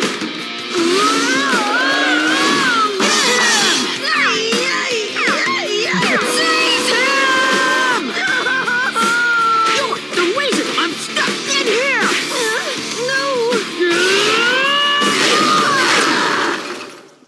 Oh! Okay! You almost wiped out Bird. You okay there, little guy? I think I'm overdue for a talk with T.K.O. You know, my rage-filled alter ego that lives in my brain after he was unleashed by a mysterious stranger known as Shadowy Figure. I'll see you later. My darkness is calling. So a lot of the music that we hear around TKO, I got a real sense of the Dragon Ball Z dub soundtrack. Oh, Just, like, running yeah. Were you going for that, or did I just pick up on that? No, I mean, like, the thing about TKO is he's supposed to be everything you think is cool when you're like 14 or 15, you're super angsty, It's that. We definitely reference the Dragon Ball Z. Okay, excellent. And basically any like alternative rap rock that was cool around late 90s, early 2000s, a lot of Linkin Park and stuff like that. Yeah, and that's kind of like the sound that we go for. Our composers, we work with Mint Potion, which is a really amazing studio headed by Jake Kaufman, who you know from Contra 4. Shovel Knight is I like think one of is the bigger ones. Yeah, Shovel Knight's probably like the hugest thing. He's done like so many video games. He's one of my favorite video game musicians. He's defined this whole sound for us that his entire team works on, and it's as varied as what you heard there, which is like Irish high step dancing to like Dragon Ball Z dub music. We came in just being like, we want the show to sound like funk, and then we found out like, but they can also do any genre you could possibly ask for, which is very useful. And Courtney's voice is so good as both TKO and KO, finding like so much range while still doing like the scratchy kid voice. I know. It's amazing. Courtney is amazing. Yeah. And TKO, he has the diet of a angsty teen too, just Cheebos and cereal and Pop-Tarts and all these things. Yeah, we got legal notices on every single one of those. Like, it can't be too much like the real thing. It's like, we're not trying to say it's the real thing. It's Cheebos. Yeah, showing like really specific unhealthy snacks on a kid's show can come off like endorsements. So I see. Don't eat that stuff, kids. TKO's the bad guy. You shouldn't. They're eat hot like Cheebos. And it's not even real. It's imaginary Cheetos. Yeah, exactly. I also really like KO so many times is filming people with his phone. Like, he feels like a current day kid with all of his phone stuff. That's so cool. Yeah, that was something that just came out kind of organically. We were really just thinking about what is an actual kid like, and the fact that KO has a video channel, and it's referenced in a couple episodes, but you see that, oh yeah, he's actually like taking videos for this thing, and it's a hobby that he has on the side that is not really remarked on by anybody else. And Enid and Rad have very small parts in this episode, but I like that they unexplainably, they just can't stop dancing. They don't, even when they're not being filmed anymore, they just continue to dance. The board artists are very creative at like, you cut in on the characters hanging out at the plaza. What are they doing? It has to be somewhat amusing. It reminds me of on regular show when it's like Mordecai and Rigby are hanging out. It's like, well, what are they doing? It has to be something slackery and funny.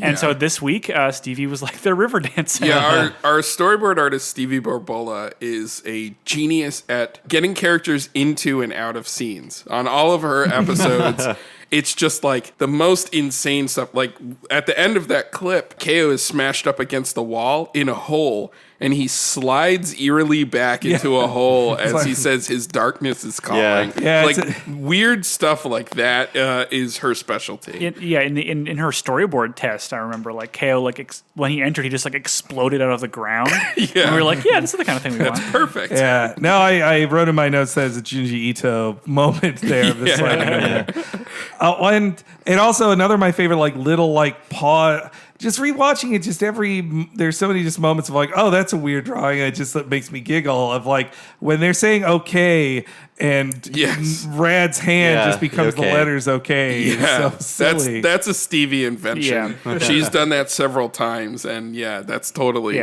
the sequence that you just played is a particularly dense sequence of just like insane visual thing after insane visual thing. Yeah, there's so many weird drawings. I encourage you to watch it and appreciate the weirdness of the whole thing. Well, just all the different ways in a row that TKO is controlling him inside, like a DDR pad and then punching the thing. Yeah. And also, like, he has, like, the evil Disney fingers of pointy fingers, too.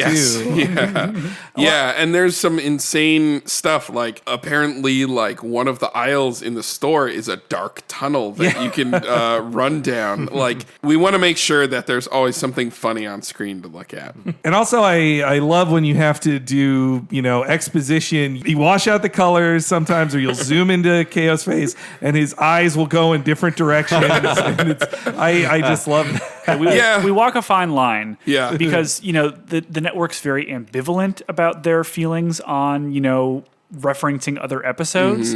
And so sometimes it's like you don't want to reference it, and sometimes it's like you need to give the audience what they want. And so we just like having as much fun with that as possible. Where we always just like, try to turn it into a joke. Yeah. I think my favorite is drawing of him in that state is in the Plaza Olympics episode when he's just staring at the ground thinking like, but if I lose the race, and his eyes are moving so far apart. His eyes completely detached from each other. And also that scene has one of our favorite sound effect tropes. Toby, this is one of your favorites, which is K.O. pops into a happy face to deliver exposition. There's a nice pop sound effect.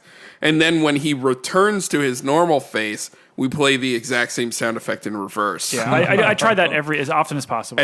There's so many examples of that throughout the show of just like, we just want to make the sounds as funny as the weird expressions are. And after T.K.O. causes K.O. to just freak out at seeing somebody who looks like shadowy figure, he goes into the break room, which is such a real break room. It reminds me of break rooms I had in cashier days. He meditates, goes into his mind, and K.O. visits T.K.O. Maybe it's that I've been watching too much Ava lately, but it does kind of remind me a little of like the Shinji conversations with himself, kind of a little bit. Yeah, I mean, that text is there, of course. I mean, our whole MO with this show is kind of describing our lives and the stories through the lens of the media that we love. And that's definitely there on purpose. I mean, it's its own thing. You found your whole thing to do it. I mean, I know some people hate those last two episodes of Ava, but having an endless conversation with yourself was exactly how I felt when I was 17 watching the show. Absolutely. I mean, that had a big effect on the both of us. We've talked about that a lot. And of course, and basically, look, I am always, some part of my brain is always thinking about Evangelion. And so it's always going to seep in both very overt and very subtle ways. And also, Ava is a really good thing to reference in this, mindset, because it's also one of those things that is the coolest thing you ever saw when you're like angsty teen. Oh, yeah. And so, that's definitely why it shows up here, for sure. I can't wait to see Twitter explode with all the people who are going to watch Ava for the first time when it's on Netflix. Maybe I can wait. I don't know. I'm curious. You'll get to relive your high school again. Think of all the think pieces that will be coming soon. Oh, boy. Maybe, you've talked me out of it. Ava is #canceled. Here's K.O.'s conversation with T.K.O.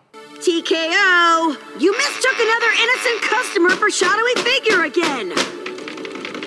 T.K.O.? You trashed this place. I just got you all this nice stuff and... Hey, what's the matter, huh? Oh, I see. Your favorite punchy bags broke. Why didn't you just say so? There, good as new. Oh, come on, Grumpo. I know what'll get you talking.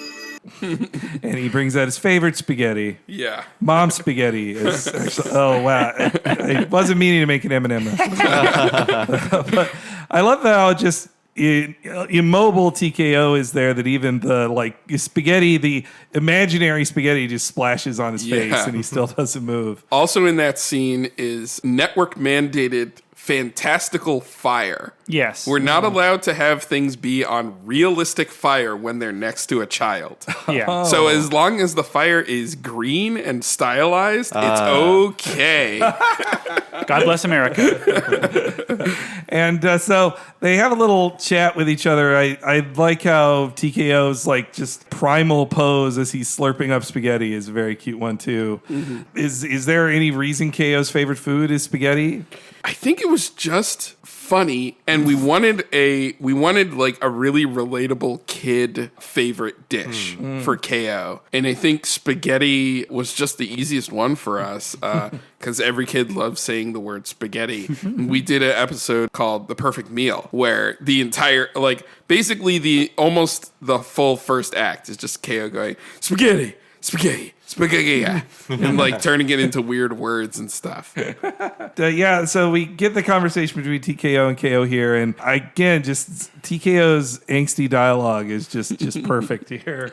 But yeah, him even saying like it was asked to be born, Like, and it's an interesting conversation he's having about like he exists and he's kind of mad at his shadowy figure is this kind of father figure for him because to TKO's mind he was created by shadowy figure. Yeah, it's like TKO's life is pain. And but someone made him feel that pain by willing him into existence. Yeah, and I feel like I would be remiss if I didn't mention that TKO was very inspired by Shadow the Hedgehog. That vibe is basically what created, the idea that a happy-go-lucky series would have a character that edgy. Is something that was a huge inspiration to us. And that sort of vibe of, why was I made? Why was I born? Is very much that like, oh, I'm an angsty teen and this is really activating me. That's like catnip to the angsty teen. Yeah, I'm disappointed in myself I did not make that connection before. TKO is just despondent. He wants to find out why he exists. And so KO finally realizes he can help. Aha! Let's have a little look-see. Dude likes glorbs. That's what I was gonna say! But the only place I know where to get them is under the plaza, and I don't want to break in there again after Mr. Garcia sealed it up because of me! Then let me do it. It's my turn to have fun. Nuh-uh, TKO. You're too naughty. You never let me do anything! This should be my mission! Just let me... No! I want to play! No, you're back! Look, how about we go halfsies? I take one side and you take the other. I'll show you. Let's get somewhere with a better view. We can use this thingy to move Big KO. Tips on the right. This episode is so full. It's weird listening to the audio because this episode is so full of insane drawings. It's hard to hear the sound for each one as we're going through. Yeah. It's hard to explain what's going on because you're hearing the sounds for insane, like weird, fun drawings. KO decides to break open the roof of the house and imagine a robot piloting console for which he and TKO can then pilot his physical body. Yeah, I don't know. That's what we just heard the sound of. Yeah, that's what we heard the sound of. And also, you notice there that the box that KO digs up is his memories from an earlier episode. With the production code of the episode on it, too. Yeah. We like to be very, transparent about, the production numbers. Like, we put them on every single title card. I've been that nerd before. Exactly. I am that nerd. I'm that nerd now. I'm that nerd now too. Yeah, we love those nerds. We're talking about the custom drawings in the show, whatever you want to call those. I don't know if the term or whatever, but just the way call them special poses. Special poses. There you go. Yeah. Just the way he moves across the screen with both of the characters controlling him. Just it's a different way every time. Yes. It's just so amazing. Yeah. And also the very cartoony. I love the cartoony shot of just TKO buried under dirt with his eyes popped out of it. Yes. It's just for a moment, but it's so great. Yeah, too. just to have some fun, and we just try to put as many funny things on screen as we can. Yeah, I think maybe one of the reasons why we chose this episode is that it's us really in rare form. We're really going as far as we can to make it exciting and funny in every scene. Well, and those Polaroids of shadowy figure, you see actual shots that happen in the episode, and then him with a T-shirt that says "I Heart Glorbs," and just him just eating them. Yeah, that kind of came from, I think, in the writers' room we were talking about Smurfs. We were talking about Gargamel and how it was Gargamel, he wants to get 10 Smurfs to make a bar of gold, and then in the later seasons he just wants to eat the Smurfs. Yeah. We're just about the creep of a villain turning more and more evil, and we're just sure, he wants to eat them. That's fine. It's that's a difficult show, and I think about it now. You can't. He should be at the Smurf Village more often to cause trouble, but he can't know where it is. He can't for the find show. He gets a lot of amnesia, as I recall. On the show. What a cartoon of the Smurfs coming fall 2019. if someone pays for it. Also in the little drawings, I love K.O. just becomes like a weeble wobble for like 4 frames or something. Stevie just does stuff like that. You know, when it's there, she puts it in, and then you're just like, I'm not going to take this out. Yeah, one of the things that we really believe is we want to capture the energy of something when it was drawn, and basically we want to support those drawings as much as we can. Like, for instance, in that run, you heard, K.O. also delivering like a whole bunch of exposition towards the camera, except he's angsty and nervous and scared about it. And we were like, what if it turned completely red and white and shook around and the audio got distorted like you're listening to a bad Flash movie on Newgrounds or something. We want to make sure that all these things come across. And so he creates this kind of like childish playset controller for them. You get him just getting into action. I love like the giant monster kind of framing of them standing up off the couch is so great. And then him and T.K.O. are having problems working together here. And we're live! This is so cool! Hey guys, I'm going to stink in! How about 'cause you smell? But toot, snot brain, booger, crumpa, fartface, bye-bye!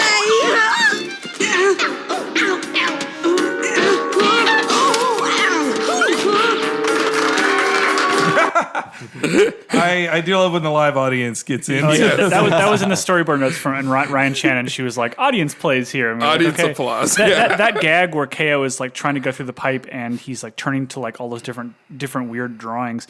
There were even more of those, and basically the episode was so over in design. Yeah. Because we had to design all these things in this, like everything. all these rooms in this house where it's like, how many of these jokes can we do? Yeah. And so we had to cut a bunch of those designs, but it's only like 6 instead of like 15. Instead of like 15, there were so many of them, and they were all funny. We tried to get the funniest ones. And then also in that clip was we basically wrote a list of all of the close to swears we were allowed to say. We went back and forth on that a few times. Like, yeah. Certain words come in and out of favor in what we are and aren't allowed to say. Like fart is really bad. Yeah. Like I don't know why.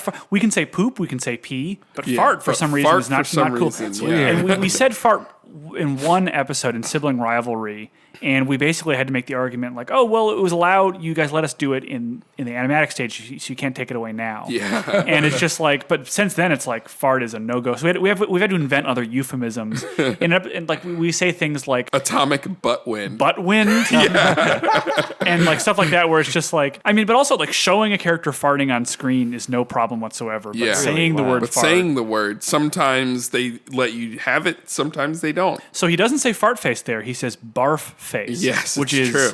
A-okay. Yeah. And how happy he is to just do it. Like he's like, T.K.O. is so full of excitement to test the boundaries he has again now. Yeah, and it's probably obvious, but the way that K.O. cannot walk is very much a reference to quap. In fact, in the outline, I think we just said it's like quap. Yeah, we were like K.O. quaps through the room. And yeah, I like how Enan and Rad react in no way to it. They just seem to think it's normal. Yeah, they see K.O. and they're like, "Oh, that's that kid we like." Like every syllable of together. That's so cool too. And so they break into the place that was not K.O.'s plan. They just wanted to get there to meet Shadowy Figure. K.O. freaks out about it, and this is him kind of like, I feel like I've had these angry conversations with myself too about being disappointed in doing something I wasn't supposed to do. Yeah. Mr. Guard, I worked very hard to seal this door and you just broke it! And I specifically told you not to! Meanie! Quit being so immature! I'm immature! And also ugly! You! That's not pert! That's Shadowy Figure!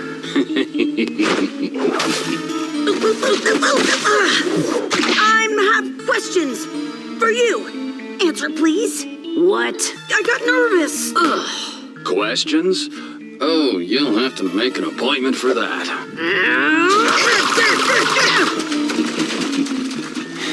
If you got a potty, you should just say so. The Glorb storage place is a real. I like its magical, mystical design too. It's cool. Yeah, it was something that we first teased in the early episode. Do you have any more in the back? We find out that the storeroom under the plaza is a roguelike dungeon that has randomized rooms, and one of those rooms is this chamber that holds these glowing orbs or glorbs, and they, I guess, are some sort of mystical energy. Yeah, we set them up in that episode where they're just there. They're not even really commented upon. They just come across this room, and it's one of those things where we were just like, we'll get to it later. Yeah. Now, I mean, they've been known to give people like power ups and some. Like T.K.O. got one in the season 1 finale in his fight with Boxman Jr., which I love Boxman Jr. because I hate Bowser Jr. That was our opinion as well. Bowser Jr., there are some on our crew who really love him. Yes. I'm not among those. I love all the Koopa kids, but I don't really care for Bowser Jr. But those people were fired, right? and basically when we invented Boxman Jr., it was like, who's a character who we're going to feel good killing permanently? And it's kind of like, it reminded me of like how in the Power Rangers movie you meet Ivan Ooze.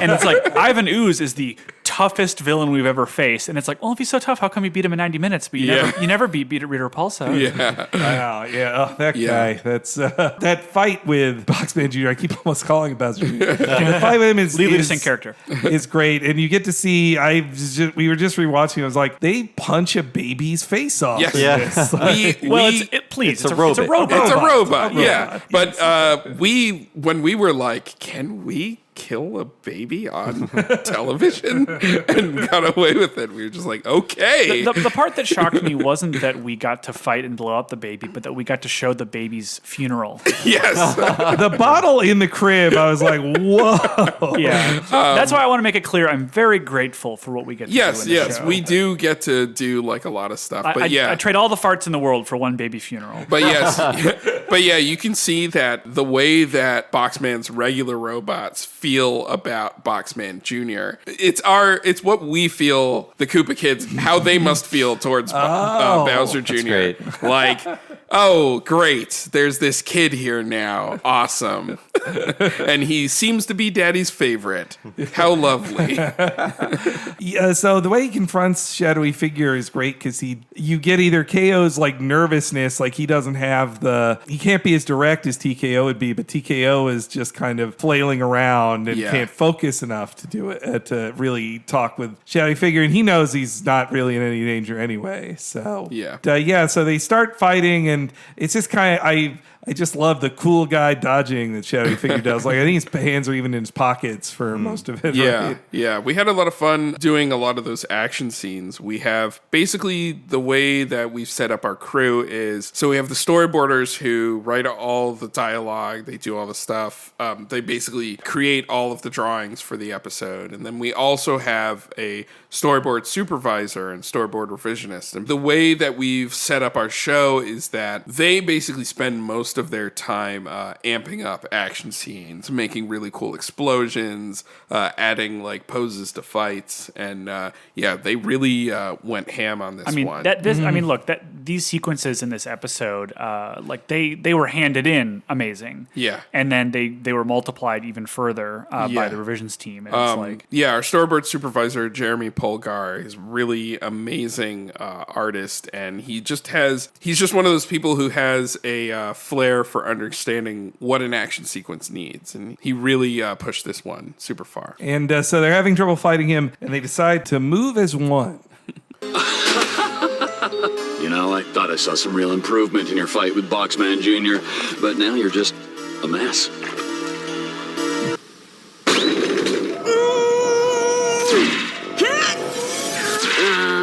What are you doing? I saw this device in a movie once. This will help us move like one. Oh, wait. There.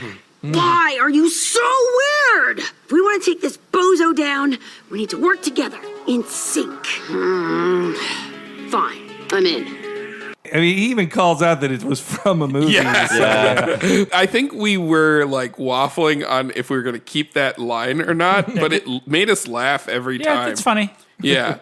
And they're plugs. They're kind of plug suits. I mean, it is reminiscent of Pacific Rim, but it's like where Guillermo del Toro got that from too. Yeah. So yeah. I think for both me and Toby, one of our favorite Ava episodes is both of you dance together like you want to win. I would say of the first half of the show, it's probably it's the single best Monster of the Week episode that we did. Yeah, absolutely. So. And this is very much a love letter to that. I mean, it's really that was very formative for both of us. Yeah, and it was them having to move at the same time, and also the transformation to like the different color of the headband, and there's one tooth, and also. The wiki says this is the first time there was blood on the show. Yes, I mean that was it. That was a really interesting experience because look, blood is very, very rare in kids' cartoons. Yeah, and all it was that they didn't even comment on it, and it was just okay until the very last point, and then I forget what even the conversation was. I think it was just it was talking about nosebleeds, amount of blood. You know, like if you remember, you get punched. It's like a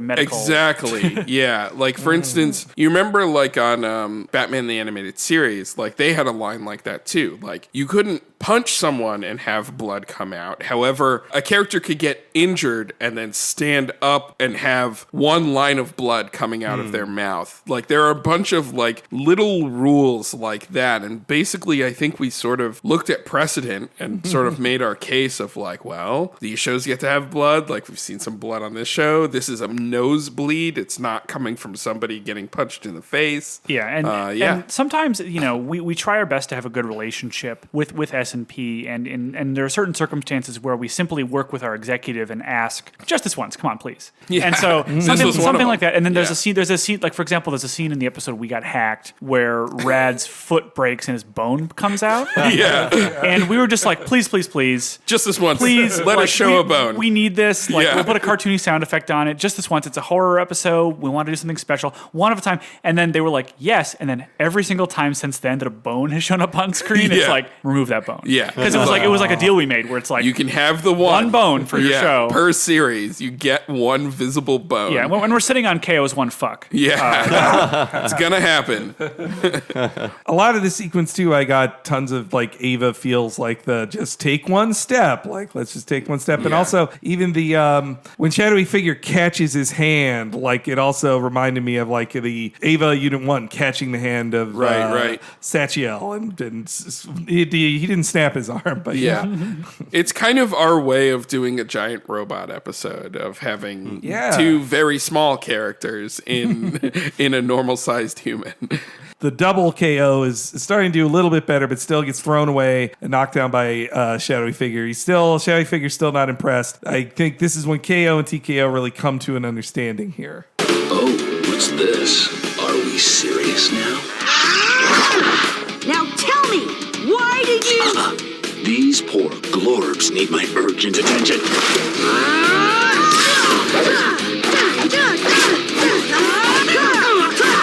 Not bad. You're much more light on your feet than the last time we did this. But not light enough.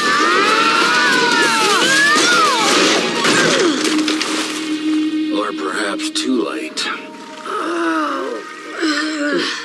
You alive? Yeah. I'm not used to zipping around in the air like you yet. That's okay. If we time it right, we don't have to fly now. Just fall. Come on, let's go get our answers.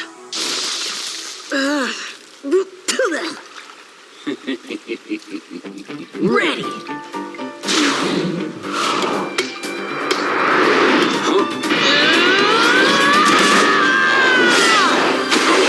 Yeah. And that's the first time he ever hit Shadowy Figure. Yeah, that's the first hit he lands on him. And man, listening to these things, I just am like reliving the production of making them. And I'm remembering. It was probably twice as complicated as any normal episode. Yeah, it was. And I'm remembering like when KO is in that sewer, he spits out a fish. Yes. And that is like a uniquely designed fish that has its own model sheet that someone was paid to draw. And I remember breaking down the episodes, we have to go through every single page, figure out every single design, and there are always so many. Almost every new page is one. And it's always like I'm talking with the art director and all the designers, and they're like, do we need this fish? And I'm like, yes. His dive at him is so cool. Like the end, when they finally KO and T.K.O, they have like the action movie like fist or like arm grab together. Yeah. It's so cool. Also, the quick cuts in between the punches between the three of them like that looks amazing, and it looked really complicated. I mean, a lot of that, some of that was in the board, and then some of it actually was our animatic editor, Nick, finding a way, because the episode was a little long originally, finding a way to overlap the action that was going on inside the head and what was going on outside in ways that were even beyond what we expected. Yeah. And it makes for an almost overwhelming experience.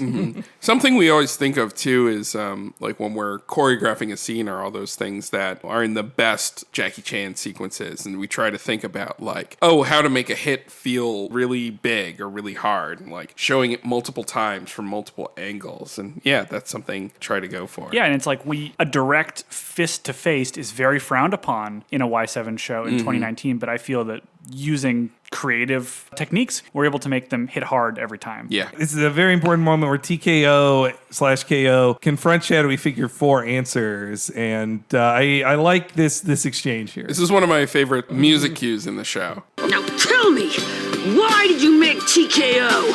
TKO is just a manifestation of all your negative emotions.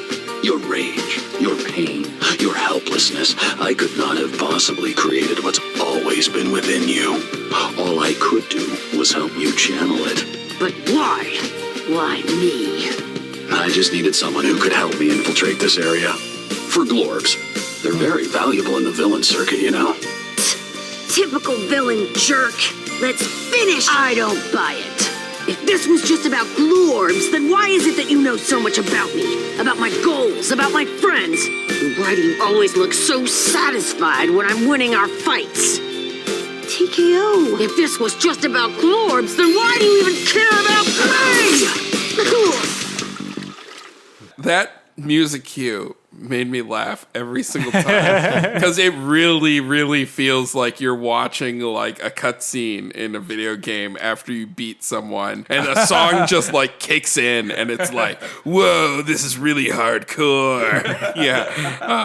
And the best thing about it is that yes, it is hardcore. It is, TKO is finally getting to ask like why he was made, and it feels like a very important moment that he finds out like you're a part of KO. You're not a foreign entity that was placed into KO's mind. Yeah, and that goes really towards like a lot that we want to do with the show, which is, I think for a lot of kids watching the show who maybe deal with like bad feelings. Is that bad feeling part of me? Is that some part that I have to like get rid of? And we really do want to talk about the idea that no, you're all your emotions, the good ones and the bad ones, and it's okay. And Shadowy Figure escapes before he has to give too many answers. There's a cute little finale here. Like the climax here really reminds me as a kid of me and my little brother. We didn't get along, but we could get along when we played video games together. And so this moment here really reminds me of that too. That was tough. But I feel like a weight inside me is gone. And now there's more room for spaghetti. Yeah, well, that freak's still out there. And I don't know what my purpose is. Hey, you don't have to let that stuff get to you. Because now we know for sure that you're a part of me. And that means you belong here. I guess I buy that. Anyway, thanks for helping me today. I'll help you fix up that door I busted to return the favor. I guess you probably gotta get back to reality now, huh? Ship Adventure 2, battle! Well, I think it'll be all right if I stay a little bit longer. Cool. Quit attacking me! We're on the same side! Sorry. Hey, you're going too fast. You're going too slow. You keep missing all the power-ups. Now, don't be such a baby. Oh, Yeah, the thing that, again, I keep on paying attention to the sound design because it's in my ears, and the thing I most hear is the meticulously chosen disc drive sound. So it sounds like a loud Dreamcast. Yep. Disc drive. There are sound effects we spend so much time on. That was one of them. Like, oh wow, we want that like chunky console startup sound. If this is Chip Adventure 2 Battle, then this is the GameCube port of Chip Adventure. Absolutely, it would be. Yeah, which also, you know, the GameCube had a very quiet disc drive. So who am I kidding? And you guys fit in one of your trademark sorries. We do. We got a sorry in this one. Yeah. Any last thoughts about TKO's house? I really, it's such a fun episode and about the angst that a kid has to deal with while also just having a cool fight in it too. Yeah, I mean, you know, it's just one of those episodes that I can think back on, and you know, making TV is really tough because we do it on a really tight schedule, and a lot of times things don't line up exactly the way that you want them to. But then there are rare times when everything comes together in the way that you wanted and the way that you saw it in your head. The drawings, the sound, the design, the color, everything just kind of works, and this was one of those for me. And if you've never watched the show before, this one is a tough one to start on, but if you do watch it, you'll definitely get a sense of, oh, this is this show's priorities. Having a story about a character's psyche, but also being super wacky and silly all the way throughout, but then also having like a little bit of dramatic heft to the action. And it's something that I'm really proud of. And if you haven't seen it before, I hope you check it out. Yeah, I mean, I can't really add too much to that, but it's really great just seeing, you know, we worked so hard to assemble this really talented team, and this is everybody on the team truly at the top of their game,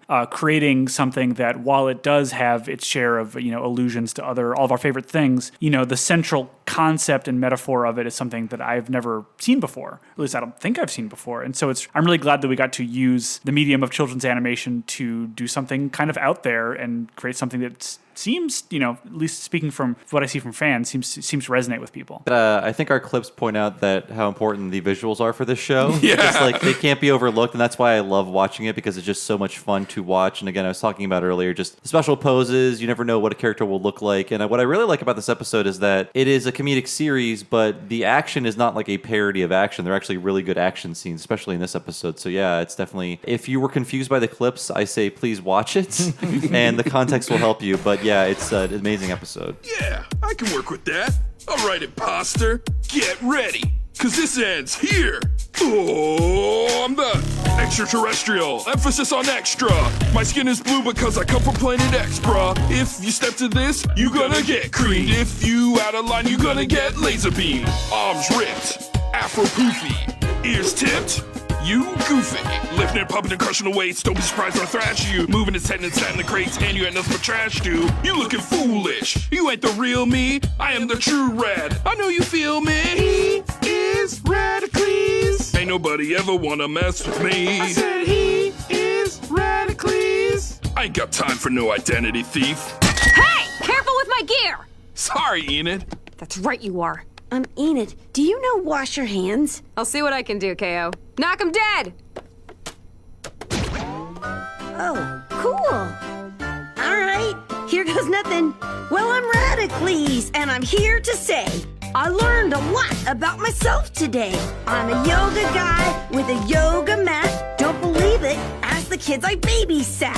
Sharks and bees ain't where it's at. I'd rather snuggle up with a kitty cat. I like to burp and I like to toot, but deep inside I'm really cute. Wash your hands, wash your hands. It's a good idea to wash your hands. Lather them up with a little bit of soap. Wash your hands, don't be a dope.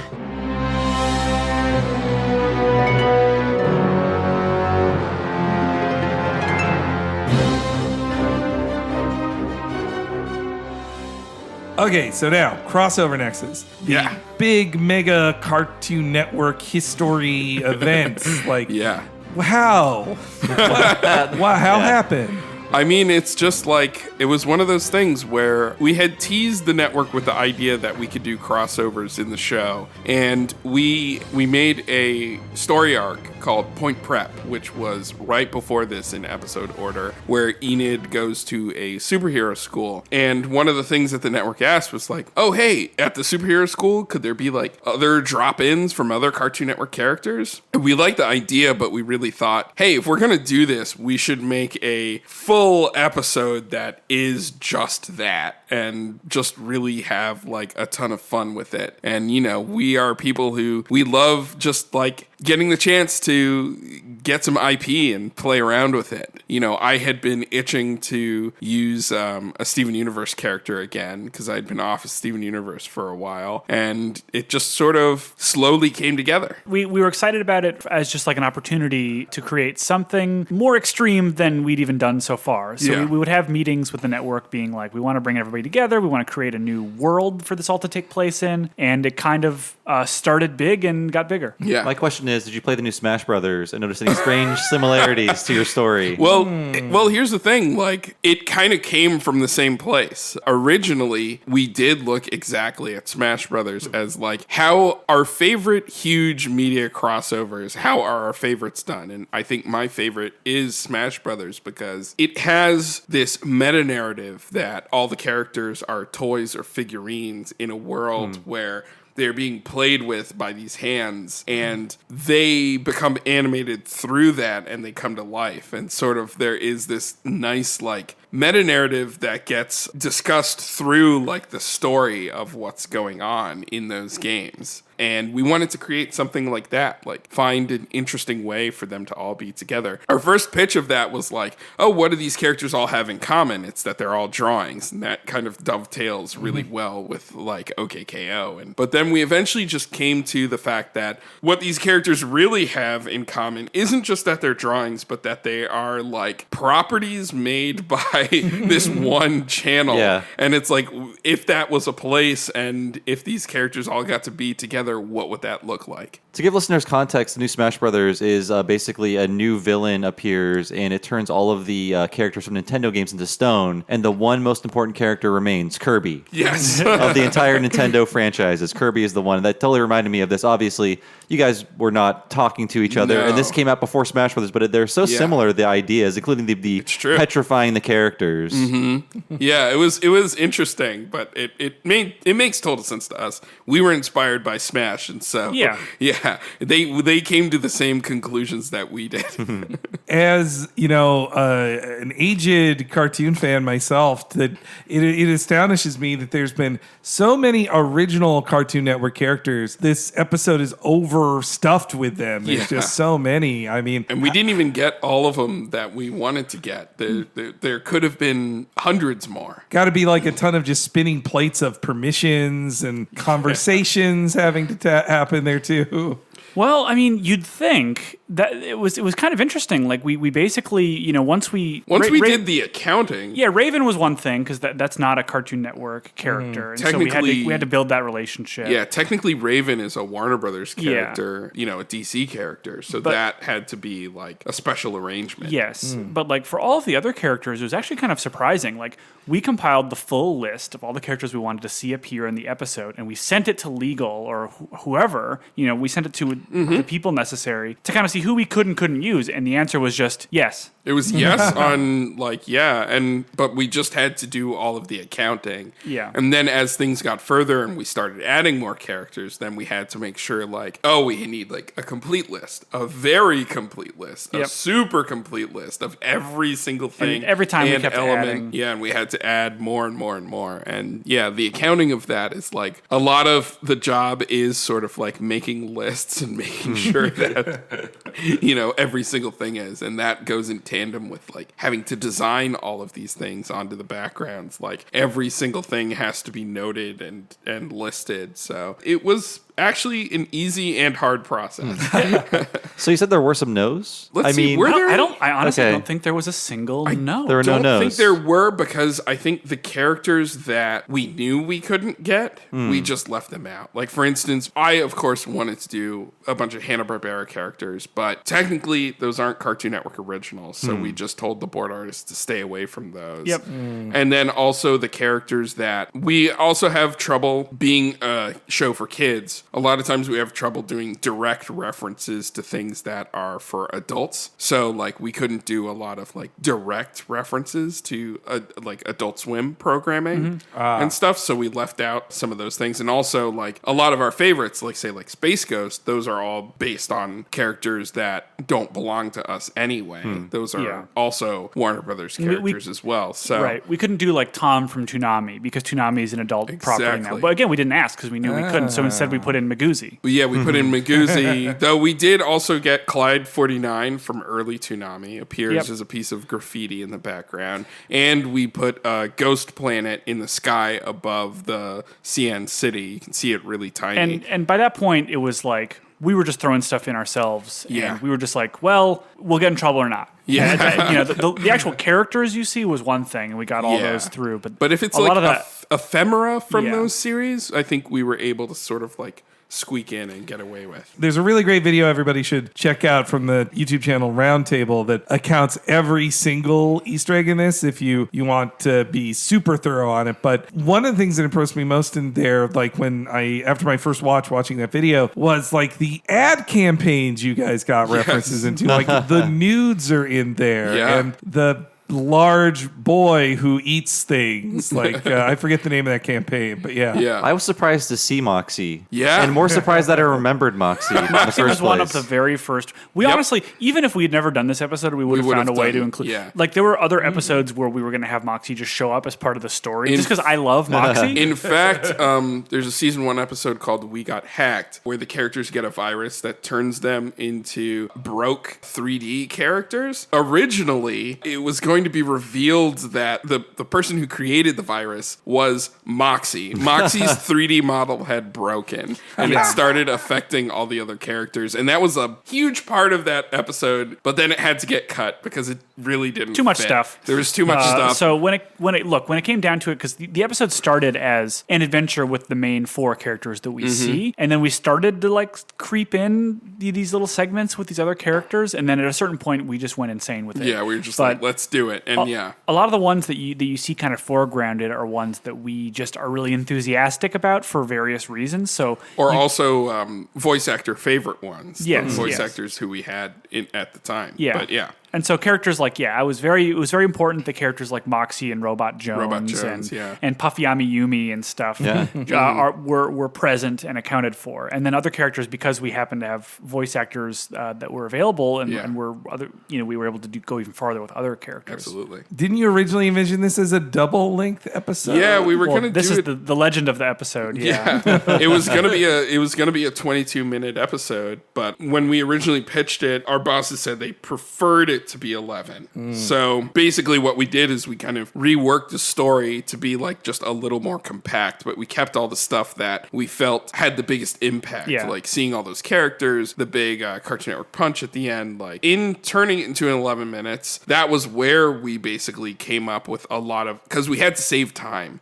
So it was like, where are they? Then we were like, oh, they're in a Cartoon Network city. Oh, the actual Cartoon Network city from like the ad campaign, like in like the early 2000s. Yes, like, and that was not there in the original version. Yeah, it was not the city. It was a different location, different fundamental concept. And really, what it came down to was like we had built this like a fairly complex story for this special, different villain, different almost everything. Yeah. And it was really just about these 4 characters on this journey. And the cameos from other Cartoon Network properties was more of a little Easter egg. It was more like a frosting on top. Yeah, it wasn't really integral to this story. It wasn't a major part at all. It was a very different type of story. Yeah. And so when it came down, like, hey, you guys need to do it as an 11, you kind of rebuilt the story from scratch to create a very, very simple story where we could really, really just feast on the frosting and really just enjoy the fun kind of fan service aspects of it. Yeah, and that was one of those moments, and I think like it's something that is really important that you hear,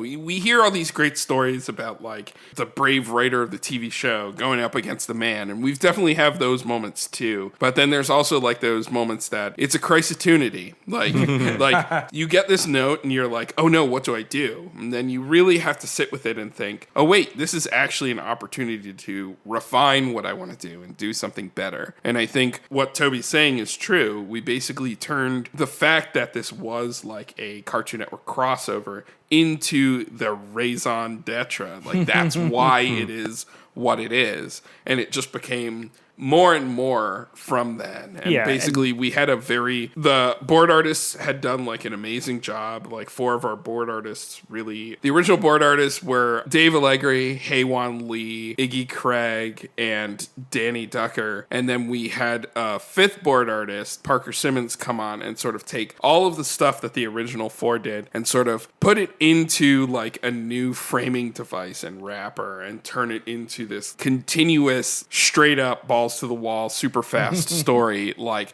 blazing through the Cartoon Network universe. Yeah, and that's the thing about it is that like what you get in the end, it's not exactly a 22-minute episode that got cut down to 11. It is a 22 episode that got exploded and then rebuilt in a new form and a new frame using pieces of shrapnel that got kind of taken from the original really explosion. Yeah. And honestly, like, I wish that it was longer, but the way that it is now, it really couldn't exist in that form. So I'm really proud of what it is. I think it's the perfect form of what it is, and it's like a 22-minute version of it would have had to have a lot of other story points. Yeah. Maybe they would have been interesting. Maybe they wouldn't have. I don't know. And I'm always just a really big fan of a story that is like, all we have to do is punch that one guy. And, that's what this ended up being. And it was just really fun. Of the stuff that got cut that I saw you shared on Twitter, Ian, the one as a Steven Universe fan that did make me sad was that there just wasn't time for an in-canon meeting between Ruby and K.O. That was a little sad. And didn't even Rebecca help on some of that? Yeah, so, I mean, basically what is going on with that is that, so we discussed it earlier, but Lakewood Plaza Turbo and Steven Universe were being made at the exact same time. And the deal I made with Rebecca was, whoever's project goes will find a place for you on that thing. And so when I was working on Steven, it was basically like, when it was time to create, the parts of Ruby and Sapphire, which Rebecca had, as we were doing the designs, I'm like, this character is basically K.O. And we kind of just reused the character design almost entirely. And we were going to poke fun at that fact and have Ruby and K.O. actually get to meet each other in the episode. But unfortunately, that got cut for time. But hey, it wouldn't have really worked in this story that we ended up doing. Unfortunately. The thing that existed, the boards for that scene, they were very funny, very cute, very cool. Totally different story. Yeah. There was no way to make it work in this story. Yeah, unfortunately, we couldn't save that one. But, hey, who knows what the future may bring. So the opening, there's no time for even the opening OP of the show. Like, you just got to get straight to the logo. Very clever, the CN on crossover Nexus. I love that. Yeah, that was, and this goes back to what we're talking about like, the people, the creatives versus the executives. It was actually our current series executive that was like, maybe there's something in the place that they're in. Like, it's a nexus, like a creative nexus, a crossover nexus. And it was just like one of those moments where it's like, dang, you just named the episode. Like, you're supposed to be giving us notes, but that's perfect. And yeah, we were just very much into the brushed metal extreme look of that. We're trying to ham up and play into the gag of it's Cartoon Network Avengers, and just kind of having as much fun with that as possible. Get to see the villain right up front. Strike, he's attacking these shadowy figures, I guess, but not the shadowy figure. And Strike is voiced by the Michael Dorn, Worf himself. Yes, legend. Yeah, legend. Like, whenever I hear him and stuff, it actually any Star Trek voice, maybe it's because I watched too much Gargoyles as a kid. But like when Marina Sirtis is on your show too, I'm like, why aren't they in voice acting more? That's how I always feel. They all have super distinctive voices, and American Dad has made a lot of hay with Patrick Stewart. But they all are like super great. And as a Trekkie myself, getting to work with them has all been like so awesome. Yeah, we've now had Marina Sirtis, you've mentioned, Michael Dorn, we've had LeVar Burton as well. It's been very exciting for me. And, I mean, it was also great because, again, we don't have any time to set up Strike as a character. He isn't really much of a character. He's an amazing, cool design with an amazing voice. Who gets us to all the fun stuff as much as possible. But the thing about Michael Dorn is that he's just like the nicest, coolest guy. And that when we came to him and we're like, hey, would you do some Weasel? He was like, yes! He was like so excited. Oh man, he was like so happy that we were acknowledging Weasel, and he so wanted to do it. Yeah. When I heard his voice at the start, my fingers were crossed like, oh, I am Weasel. I want to hear it. I am Weasel. The character is my favorite part of the Cow and Chicken series, I think. And the very concept of I am Weasel as a cartoon is one of my favorite things ever, which is just that nursery rhyme about the monkey and the weasel. What if that was an entire show? And also the monkey's a baboon because that's funny, and he hates the weasel. But okay, yes, let's hear some of that magical Michael Dorn. Come out, wherever you are.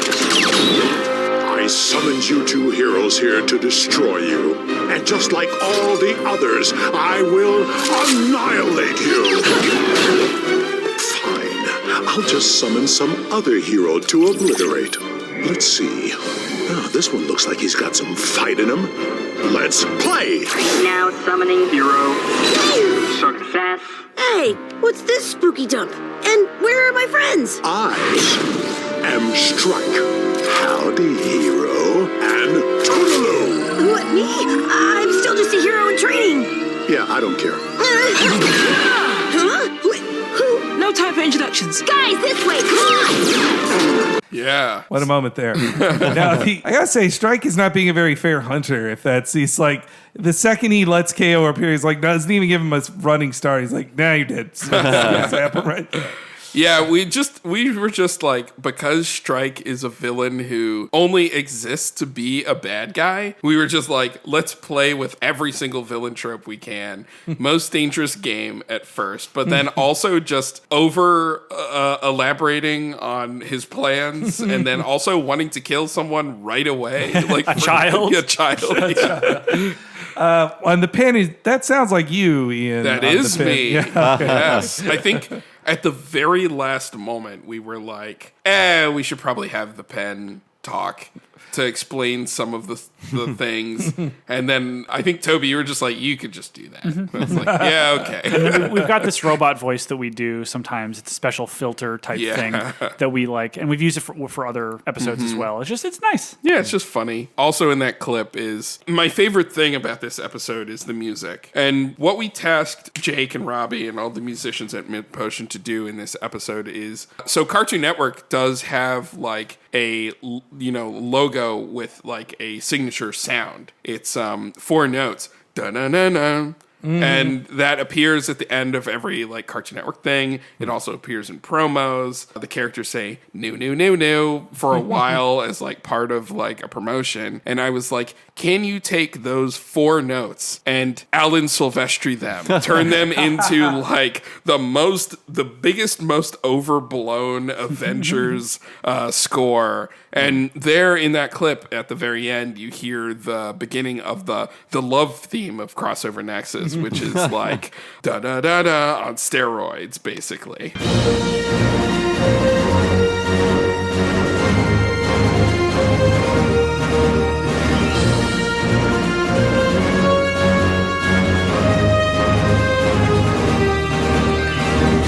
I was going to ask about the Ben 10 choice and everything. He seems to be of a different style of show than whatever else is being referenced in this episode. Yeah. Okay, so we were coming up with the 4 characters that we wanted. K.O., of course, because it's our show. And then I had always wanted Garnet to appear on the show, kind of like the way Usagi Yojimbo appeared on Ninja Turtles. I was just like, let's have Garnet appear and be like really cool and fight. We had a couple other contenders. One was Kelsey from Craig of the Creek. Yeah, and they didn't know what the release plans were for the show yet at that point. And it so didn't quite work. That wasn't going to happen. So, and we talked a lot, and it was just about like what shows are on, what shows are prominent, what is Cartoon Network right now. And I think also we did have like a couple rumblings of like, oh, Ben 10's about aliens. You have a character called Rad who's the alien. Like maybe there's like a crossover potential. And then that's correct. It had actually come up before the possibility of doing a different type of crossover with Ben. And so we were like, let's do that now. Let's do that now. So we wanted to get Ben 10 in there. And then when it was, I think the thing about it is when it really became like, oh, this is a Cartoon Network event, then it became really important for us to include Raven as, I think for both of us, our favorite Teen Titan, but also Teen Titans and Teen Titans Go are such a permanent fixture on the network. One of the things that I think when you turn on Cartoon Network, Teen Titans Go is usually on. We had to make sure that we were representing that. And that was tough because, like we said, that's not a character that actually belongs to our company. Although but we were able to get it to work. And it also doesn't hurt that several of our crew had worked on that show. That's true. So they were able to bring their knowledge to the way we were. Yeah, a couple of our storyboarders also worked on that, and it also helped balance out the male-female ratio too. Very important.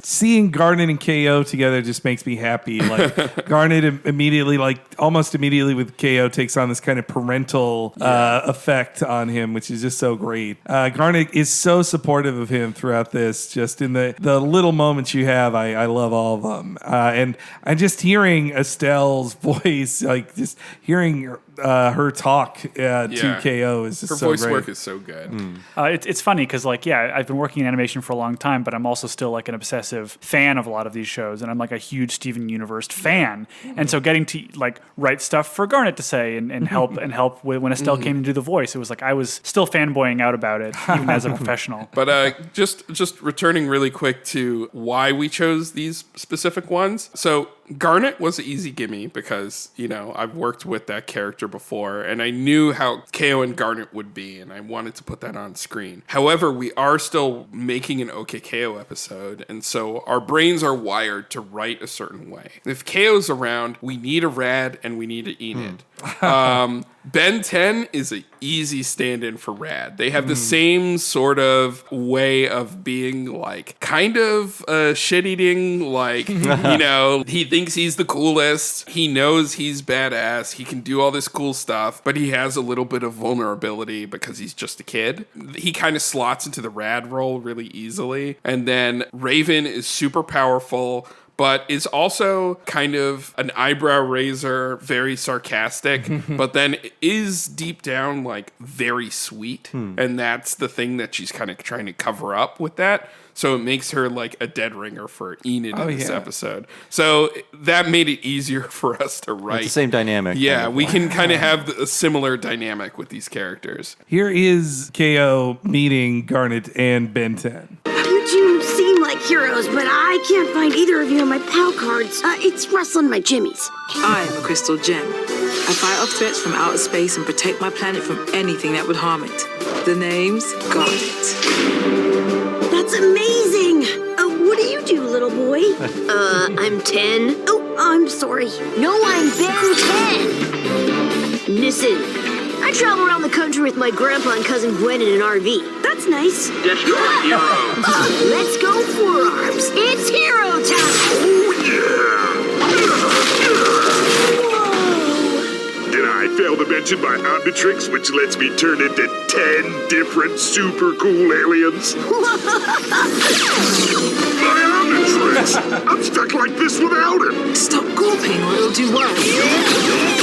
So there's John DiMaggio as well. Yeah, John DiMaggio. Yeah, it's great to have him in. And he's just one of those people who's he's a pro. He knows what he's doing. He knows how to deliver a line. And he's super funny every single time. And he finds something interesting about every single line that he delivers. Yeah, and in the case of all these characters we brought in, these are incredibly seasoned voice actors who haven't been on the show before. Yeah. And so we really let them take ownership over their own characters because they know a hell of a lot more than we do about the way these these characters are going to act in these situations. That was a lot of Tara Strong as well, who actually was doing double duty in this episode as Ben and Raven. Yeah. Which we actually make fun of later when Raven says something off screen and Forum says, "Does that sound like my voice to you?" 'Cause, technically they're the same person. It was really fun actually getting to work with those people. Yeah, we had never worked with Tara Strong before, and working with actors like them, you really start to realize like, oh, that's why these guys are like the tops of the industry. Like, they're just really good. You know, you can feed any line to them and they nail it almost every time. It's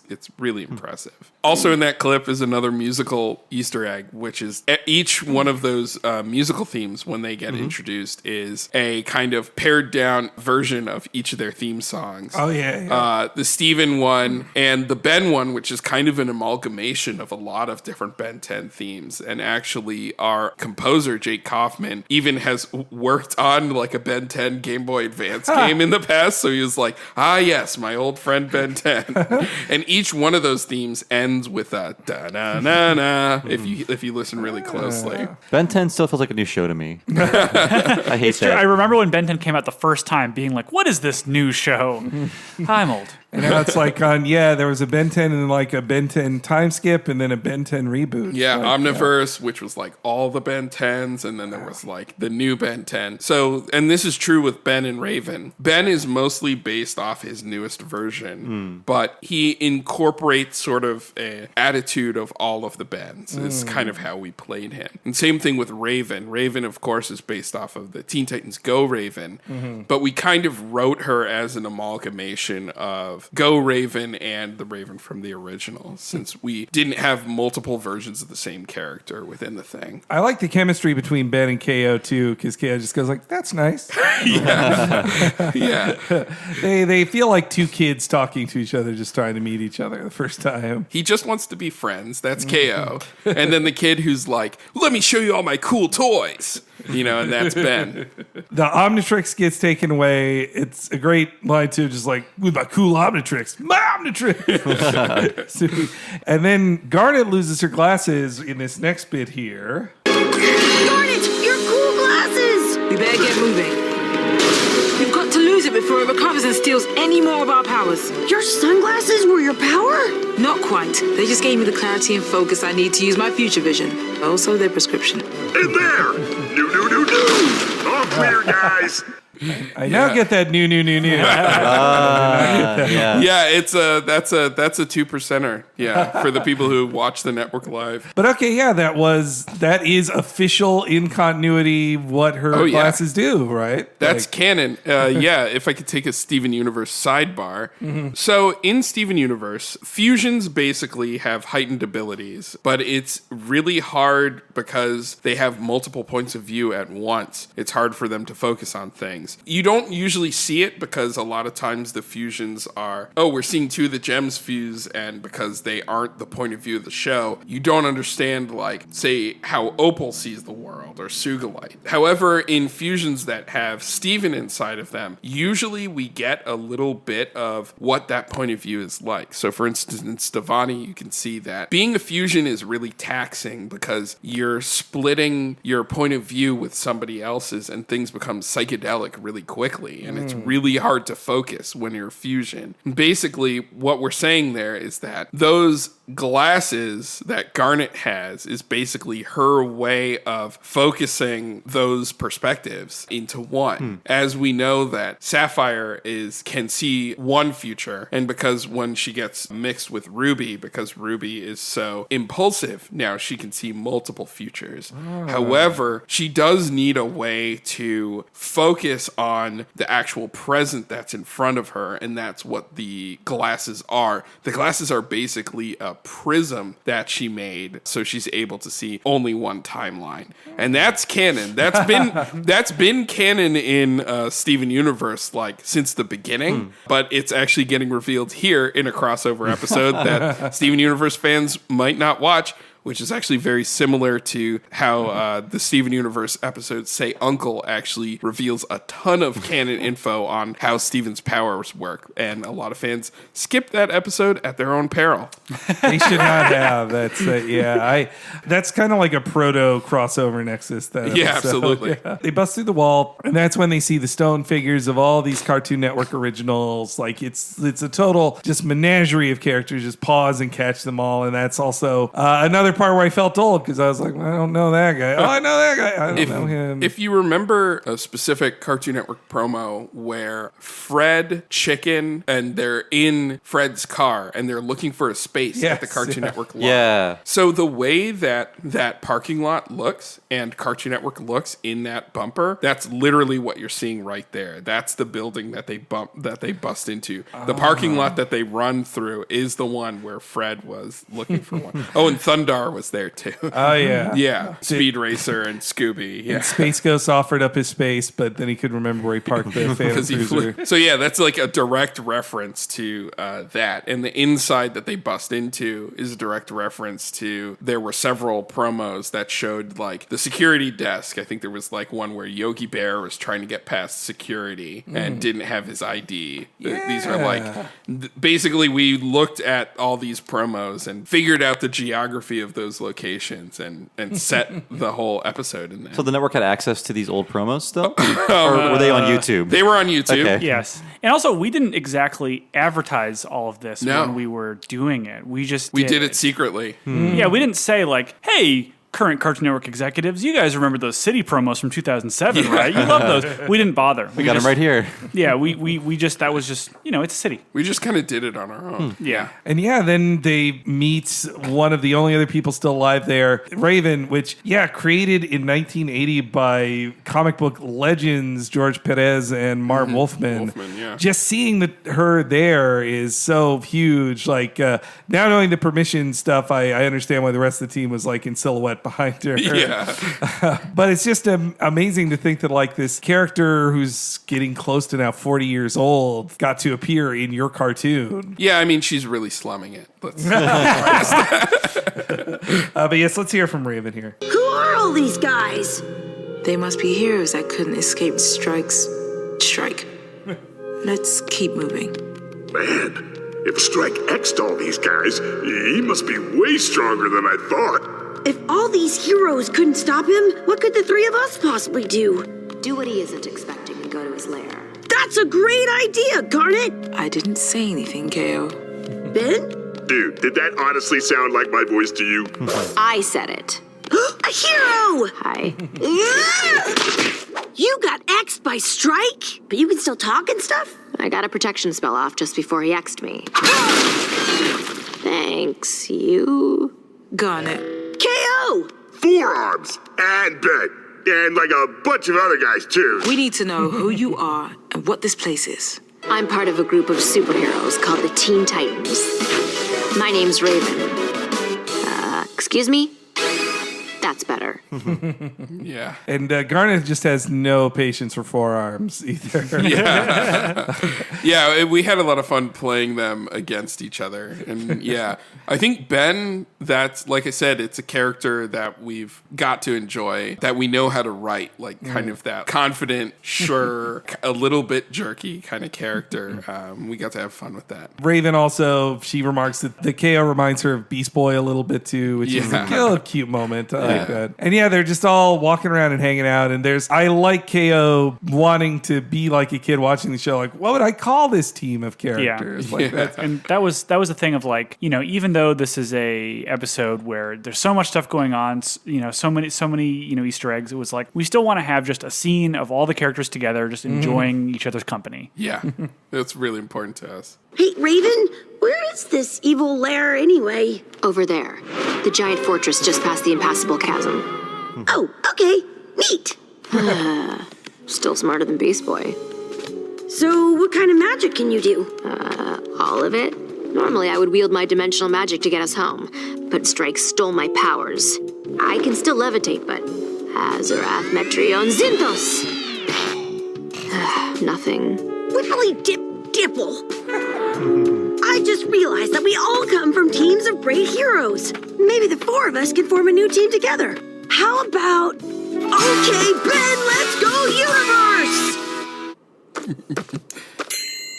Oh, Garnet giving him a 10 in the wink. He likes cute. Yeah, that's nice. Yeah, that sequence is pretty much taken very directly from the very original version of it. It's a sequence that Danny Ducker boarded, and all the jokes are very similar to as they were originally. Just it was a great scene that we had to keep. Mm-hmm. It was something like when I worked on Adventure Time, Penn always had this term in episodes. He was like, "We should add a buddy moment here," and you just want to see those nice moments of characters getting to enjoy each other's company, and that was really important to have there. You need something to hold on to. I love how John DiMaggio says, like, "That's funny, Garnet."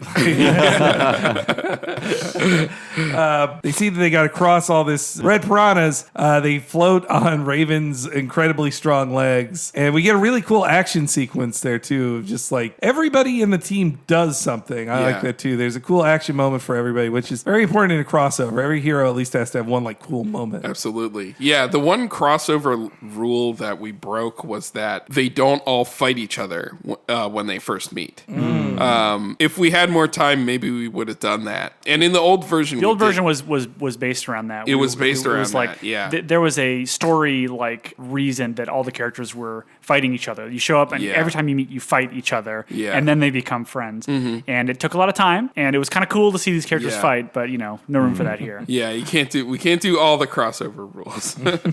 And so they make it there. There's a great line too of Garnet saying like she always defends her friends. Like I just love that too. That's is the core to her character. Yeah. And then they confront Strike. Wow, thanks, Garnet. Yeah, thanks, Garnet. This is it. Strike's lair. God, I bet he's got taste. What do we do now? Destroy heroes. What is it waiting for? Me. What? I programmed old Blasty here to corner you, not to destroy you. Oh, phew. I'm going to do that myself. Uh-oh. And now to start my incredibly long, uninterruptible power-up sequence.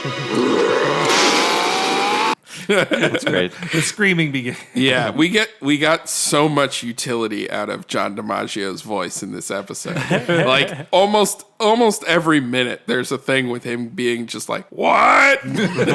Just like being super loud.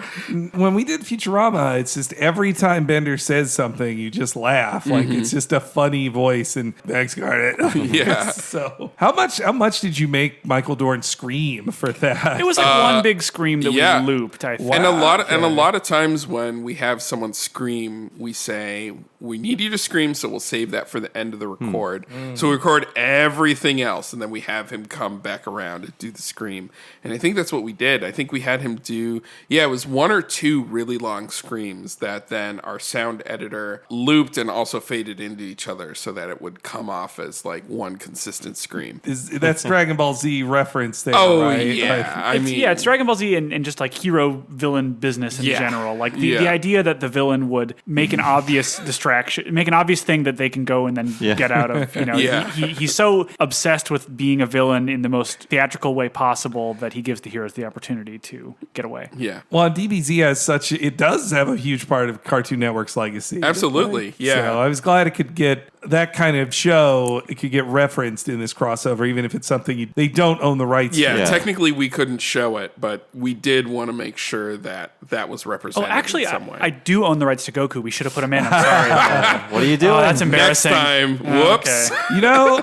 I was just rereading the original Dragon Ball comics, and one of those moments where the villain just has to go away so they can do something that bugs me the most is Vegeta just falls asleep when they're on Planet Namek, and they're like, we gotta wish back everybody, but Vegeta's here. Oh, he's tired. He went to sleep. Okay, that's what this like. That is one of the more. It's very lazy, I have to say, but it makes me laugh. But while Strike's busy screaming, they put together a plan to get the pen because they realize realize it's a pen. That also, I feel dumb that until they said it was a pen out loud, I didn't realize I didn't it was either. a pen in my first viewing. Yeah. Good. Yeah, it's hard to notice. Even though we every covered character has an X through them, and he's called Strike. Yeah, we covered it with a lot of funky, futuristic-looking stuff, so you wouldn't notice. Yeah. It's great that K.O. gets to, show his value to the team, that he's the one who comes up with the plan to get the pen. And so then K.O. grabs the pen. What? Well, I noticed all those piranha traps back there were red. So I figured this thing can create as well as destroy. Besides, it does kind of look like a big old pen. That's an astonishing logical leap, K.O. And whoops, can't forget this. You got it now! My Omnitrix! Feels good to be a kid again. Satisfying. Ready, Garnet? Well, that's our powers restored. But what about yours, K.O.? Oh, well, I never actually lost my powers. The only thing I've been missing is my friends. But I just realized I have friends right here. And as long as we're together, nothing can stop us. Good pep talk, bro. Okay, K.O. Let's be heroes.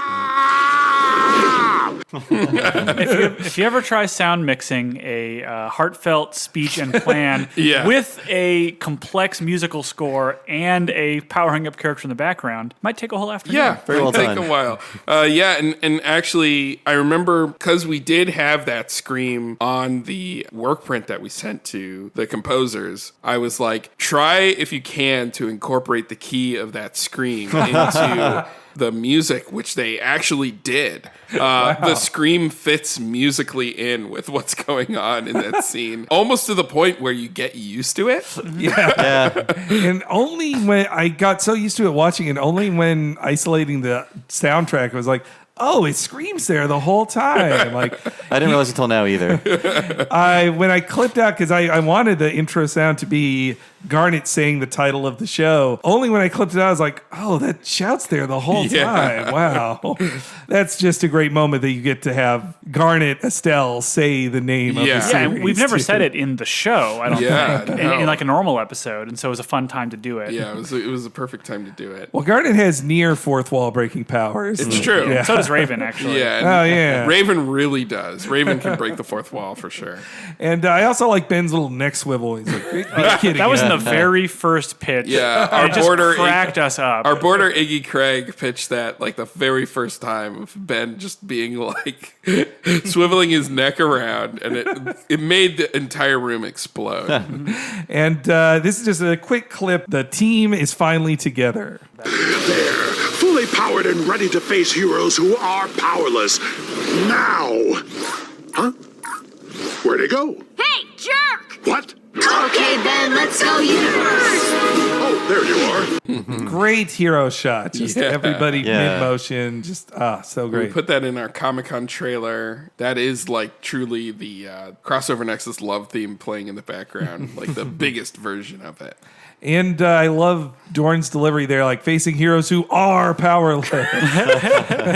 We just had a lot of fun, like trying to break down a villain's grammar into all the things that a villain would say and saying it grammatically correct in the weirdest way. Yeah.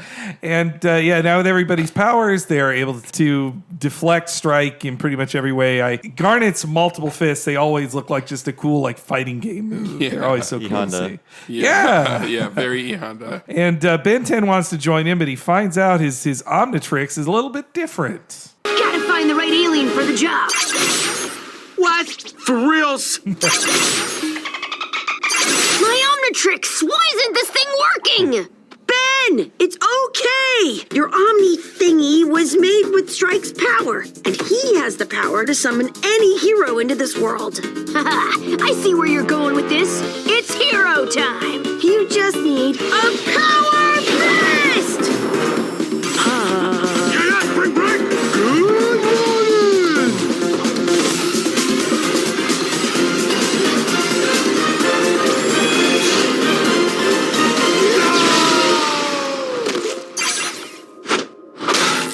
Oh, Ben, you were incredible. We were incredible. Yeah, we did all right Thank you together. very much. Ooh, I meant all the dudes in my Omnitrix. But you guys are okay too, I guess. That's nice, thanks.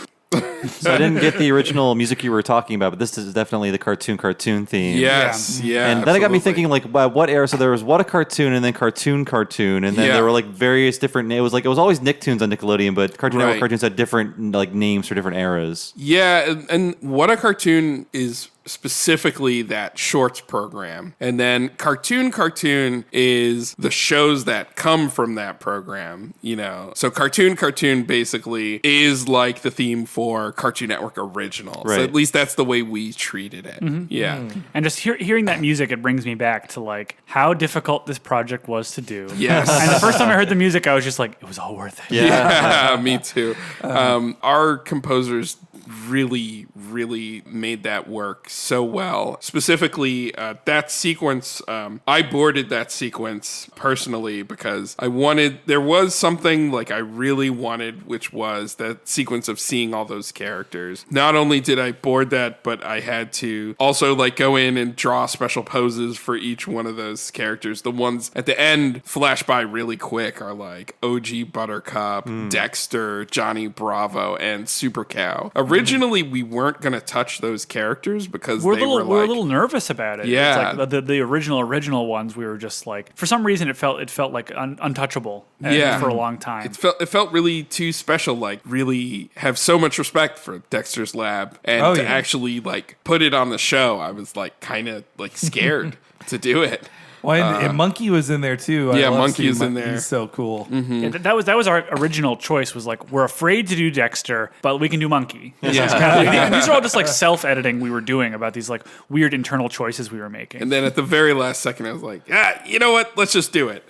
Two small notes about that sequence too is the composers, they built that whole thing that's not like the original Cartoons theme. They actually created a new like XL awesome version of that theme, and it ends with a ukulele strum because Finn is the last person who you see. Oh, cool. Yeah, I mean, is there a significance to Finn being the last one? Yeah, I think it's because for me, Adventure Time was the first thing I worked on at Cartoon Network, but then also I think for us, Adventure Time is maybe like the thing that got a lot of us into the building. I mean, it's why I'm there. Like Adventure Time changed my life. I mean, again, I've mentioned this before, but like literally the Adventure Time pilot was like the first thing I discussed in a conversation in college with my girlfriend of now almost 13 years. Yeah. And it's just like, you know, it was a major force in like my life for sure. Yeah, even though I never worked on it. Yeah, but I mean, it's just it was very important, and you know, I do often give all the credit to Flapjack. It's the true progenitor of this new age of heroes, but I think Adventure Time is the one that actually broke through in a way that everything else didn't, and really served as the standard by which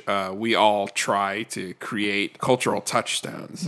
And then the other note about that sequence is I'm a huge, unrepentant fan of the 2008 Speed Racer movie by the Wachowski siblings. Okay. You know, I'm going to spoil you on this movie if you hadn't seen it, but the end of that movie just turns into a kaleidoscope of insane color, referencing all of the openings of Speed Racer, checkered flags. He flies through the air and does the that cool 3D spin that he does, and lands like right in front of his car. It's like one of my favorite sequences ever, and this is kind of a reference to that, but almost like a Cartoon Network version. As we go through, we start with kind of the third color for Cartoon Network is this kind of like sky blue, which we kind of start with, and then we have the blocks, which are CMYK, which are also like secondary Cartoon Network colors. And then it all kind of ends in like a checkerboard that strobes on the screen. They're probably going to have to slow that one down in Japan also. And that Robot Jones has his robot voice, which I did like. You dug that up. You were able to find Yep. the actual like program and get the correct robot voice. That there were a couple like characters that we stayed away from or things that we tried not to do because we were worried, that's why we didn't have multiple versions of characters appear in the thing, because then, the one that we give the line, we're making a political statement over, we like this version over that version. However, I'm not ashamed of making the political statement that Robot Jones having a robot voice was the best. You're right about that. It was great. I still watch the show with the kid voice because I love the show. Yeah. But the robot voice is certainly preferable. I mean, it's the main joke of the show that you're watching a cartoon and it's got that Macintalk voice. I would say, I think I actually dropped off watching it just because I missed the old voice. I did. Yeah, it was perfect. And then a side note is that when Finn appears, he has a robot arm, and that literally just came down to being like, "What Finn should we do here?" And you just texted Penn. I texted Penn. I was You're just like, "What Finn should be?" And he's like, "Yeah, robot arm." He was like, "Yeah, do the robot arm one." I was like, "Okay." Well, and then a robot arm drops in front of him too. Yeah. After they save the day, and the heroes, now it's time for them to say goodbye to each other. Hey, how are we getting home? Oh, leave that to me. Azarath, Metreon, Xanthos! Well, time to get going. Bye, guys! Gwen's gonna flip when she hears about this. See you guys. Finally, this crossover's over. Wait a minute. Xanthos! Phew, close call. It's time for me to go home as well. Garnet, am I ever gonna see you again? I don't know, but whatever happens, I'm not gonna forget you. Here. Huh?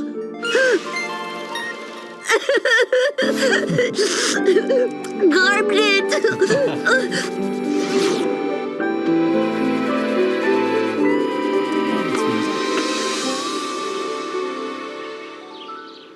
Oh, what happened? Did I just fall asleep? I hope Mr. Garden see. Huh? Wow.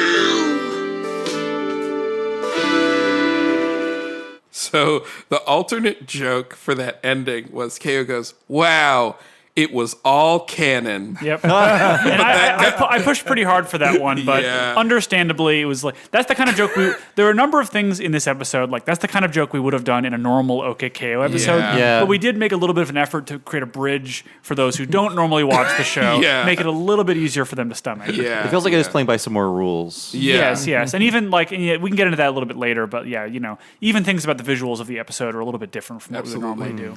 So there's a scene right before that one where we do get a ton of the voiced cameos from previous characters, and that was the one where we had these actors in the booth who were playing these new characters, but then we were also like, "Oh, you've also played other Cartoon Network characters. Who's out there?" And so John DiMaggio was like, "Well, Schnitzel from Chowder," so he rada-rada'd a little bit. We got Tara to do Ilana from Symbiotic Titan. Which finally, Symbiotic Titan's back. Yeah, exactly, which was one of my favorite shows. I was bummed how that got left off, but that was really cool. And then, that was where we got Weasel in there. Michael Dorn's Weasel is so funny. And he did like 3 minutes of improv as Weasel, and we could only use he was really excited. He said all kinds of stuff as Weasel and what Weasel would say in that circumstance. A lot of fourth wall jokes, which were super funny, and Weasel like remarking on like, "I knew they would bring me back." There was a whole he came up with a whole like, it's like a B plot. He came up with a whole like monologue that Weasel gave about how great his show was and how he's so happy to be back. It was really, really good. Rebuilding.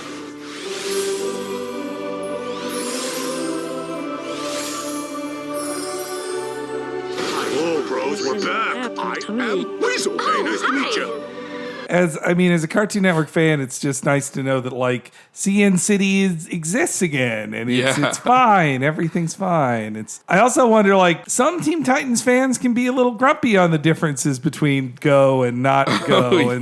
So that logo joke was very funny, but was there any like? Did you see any internet anger over that? Actually, no. Not really. I think, honestly, I think that Teen People Titans were just fans shocked that it was there. I think that they're so used to those kinds of jokes being made in Teen Titans Go that that this was, it was no big deal. And that was part of the reason why we did the joke. We were like, oh, that's a joke that would be on Teen Titans Go, so we have to make sure we keep that. Everybody was kind of a good sport about that joke. And like even the first time we pitched it, a version of that joke was there, and there were some people from Warner Brothers present, and they just thought it was funny, and everybody was cool about it. Yeah, I also just love anytime K.O. cries is always just garb nip.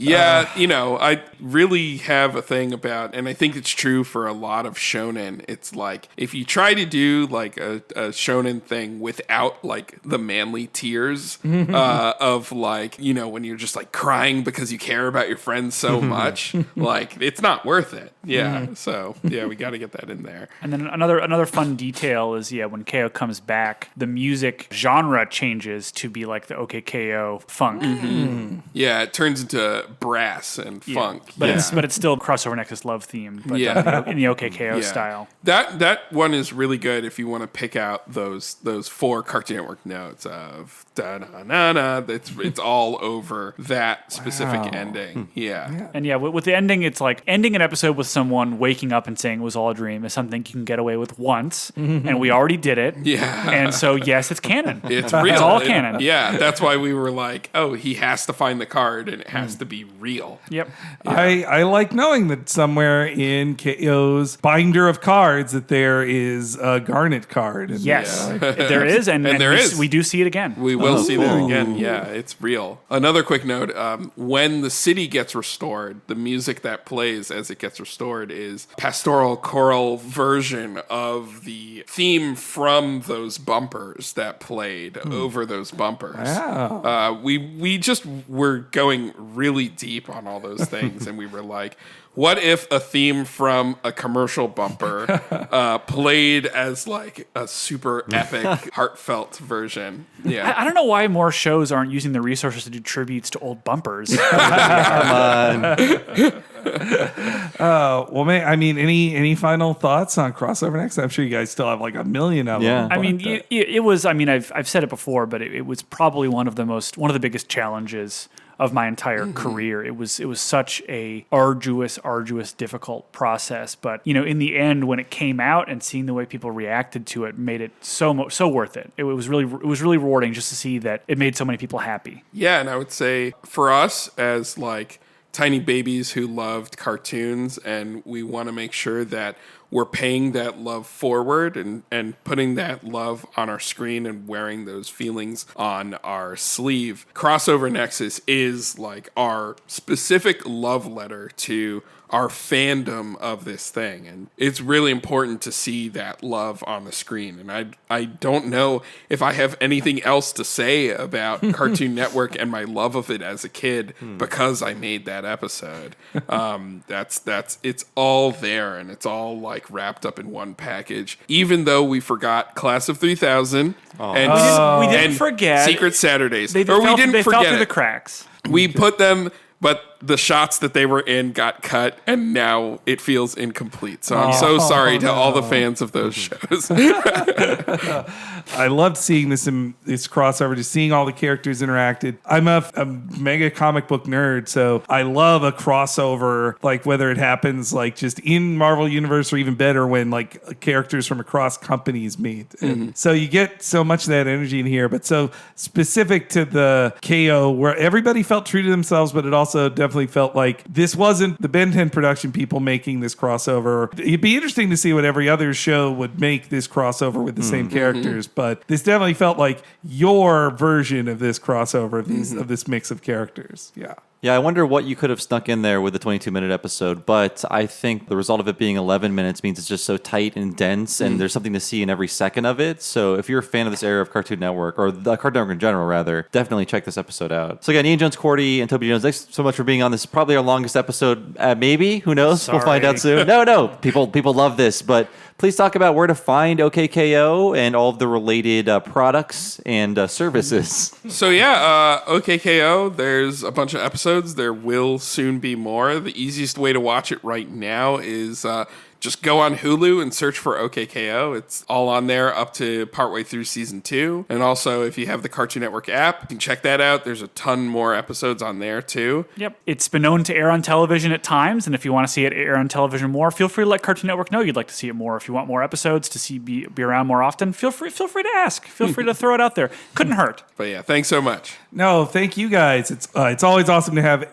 you guys on the previous Talking Simpsons everybody should listen to, the What a Cartoon for Regular show. I hope in the future we can do even more podcasts together. That would be great. Yeah. So thanks again to Ian Jones-Cordy and Toby Jones of OKKO Let's Be Heroes. Please watch it wherever it's available to you. All of Season 1 and most of Season 2 is on Hulu right now. It's the best place to watch it. Mm-hmm. Though, the Cartoon Network app's not so bad. Put it on PlayStation 4, I say. Come on, Cartoon Network. Or my smart TV. Or you can, buy whole seasons of it on iTunes, Amazon, all those other places too. At least that's for America. I don't know outside of the United States how easy or not it is to watch it. Google's your friend on that one. But however it takes to watch it, it is worth it. If you have to jump through literal flaming hoops to watch it, you should, because it's just that good. It's so good. And thanks again to Ian and Toby. They spent all of Saturday with us. We're in the future right now talking to you. But they spent an entire Saturday with us, and we really appreciate their time. Hopefully they'll be back for another podcast. Mm-hmm. They seem pretty game for another one. So I think so. Next trip, we'll get them for something else. Yeah, more LKKO. Who knows? Yes. I don't know. So everything we do here, including the trip that sent us out to LA to record with some great guests, is funded by the Talking Simpsons Network. And if you go to patreon.com/Talking Simpsons, you can sign up right now. And for the low price of $5 a month, you can get every episode of this podcast 1 week ahead of time and ad-free. And the same also goes for our sister show, Talking Simpsons. On top of that, so many other things. Mini-series like Talking Futurama, Talking Critic, the newly being released right now, Talking of the Hill mini-series for just $5 a month, including everything else we've done before that, interviews, season wrap-ups, deleted scene specials. So many things are happening. Dozens and dozens of bonus podcasts are waiting for you if you sign up right now for $5. And we have a special $10 tier right now. Henry, what is at that $10 level right now? The premium level of Patreon is so much fun. You want to join it right now. Not only do you get access to all of our previous premium content, including videos like me and Bob going through every Simpsons short in chronological order for completeness' sake, but also, what a cartoon movie! If you like us talking about TV shows, then you'll love hearing us talk about a different animated film each month, only for $10 and up patrons. We've done Batman Mask of the Phantasm, Kiki's Delivery Service, Akira, and a Goofy movie. How do you like that for variety there, huh, kids? You can hear all of that if you just sign up at the premium $10 a month level. We make it worth your while. And that's at patreon.com/Talking Simpsons. Every dollar you give supports our show, and we live off of that money, and we can do great things like travel and get great guests like Ian and Toby, and interviews with people like Josh Weinstein. And you can hear that too, brand new on the Patreon. Check it out. Again, that is patreon.com/Talking Simpsons. As for me, I have been one of your hosts, Bob Mackey. You can find me on Twitter as Bob Servo. My other podcast is Retronauts, a classic gaming podcast every Monday and occasionally Friday at retronauts.com, or look for Retronauts in your podcast machine. Download it, subscribe to it, like it. I think you'll enjoy it. Henry, what about you? You can follow me on Twitter at HENEREYG. If you follow me there, you'll see updates on when new podcasts go live on the Patreon. Whenever we go down on trips like LA, we tweet out the pictures like we did of our pictures of this recording with Ian and Toby. And if you want to hear about my favorite ships from OKKO, you should follow me there too. That's HENEREYG. That's it for us this week. We'll see you next week with the Tom Goes to the Mayor episode, Bear Traps. We'll see you then.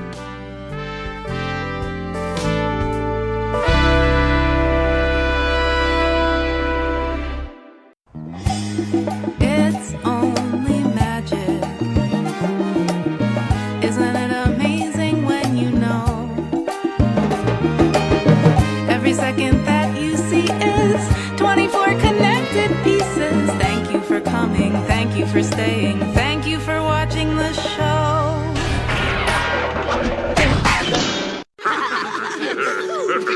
This is a pretty good time.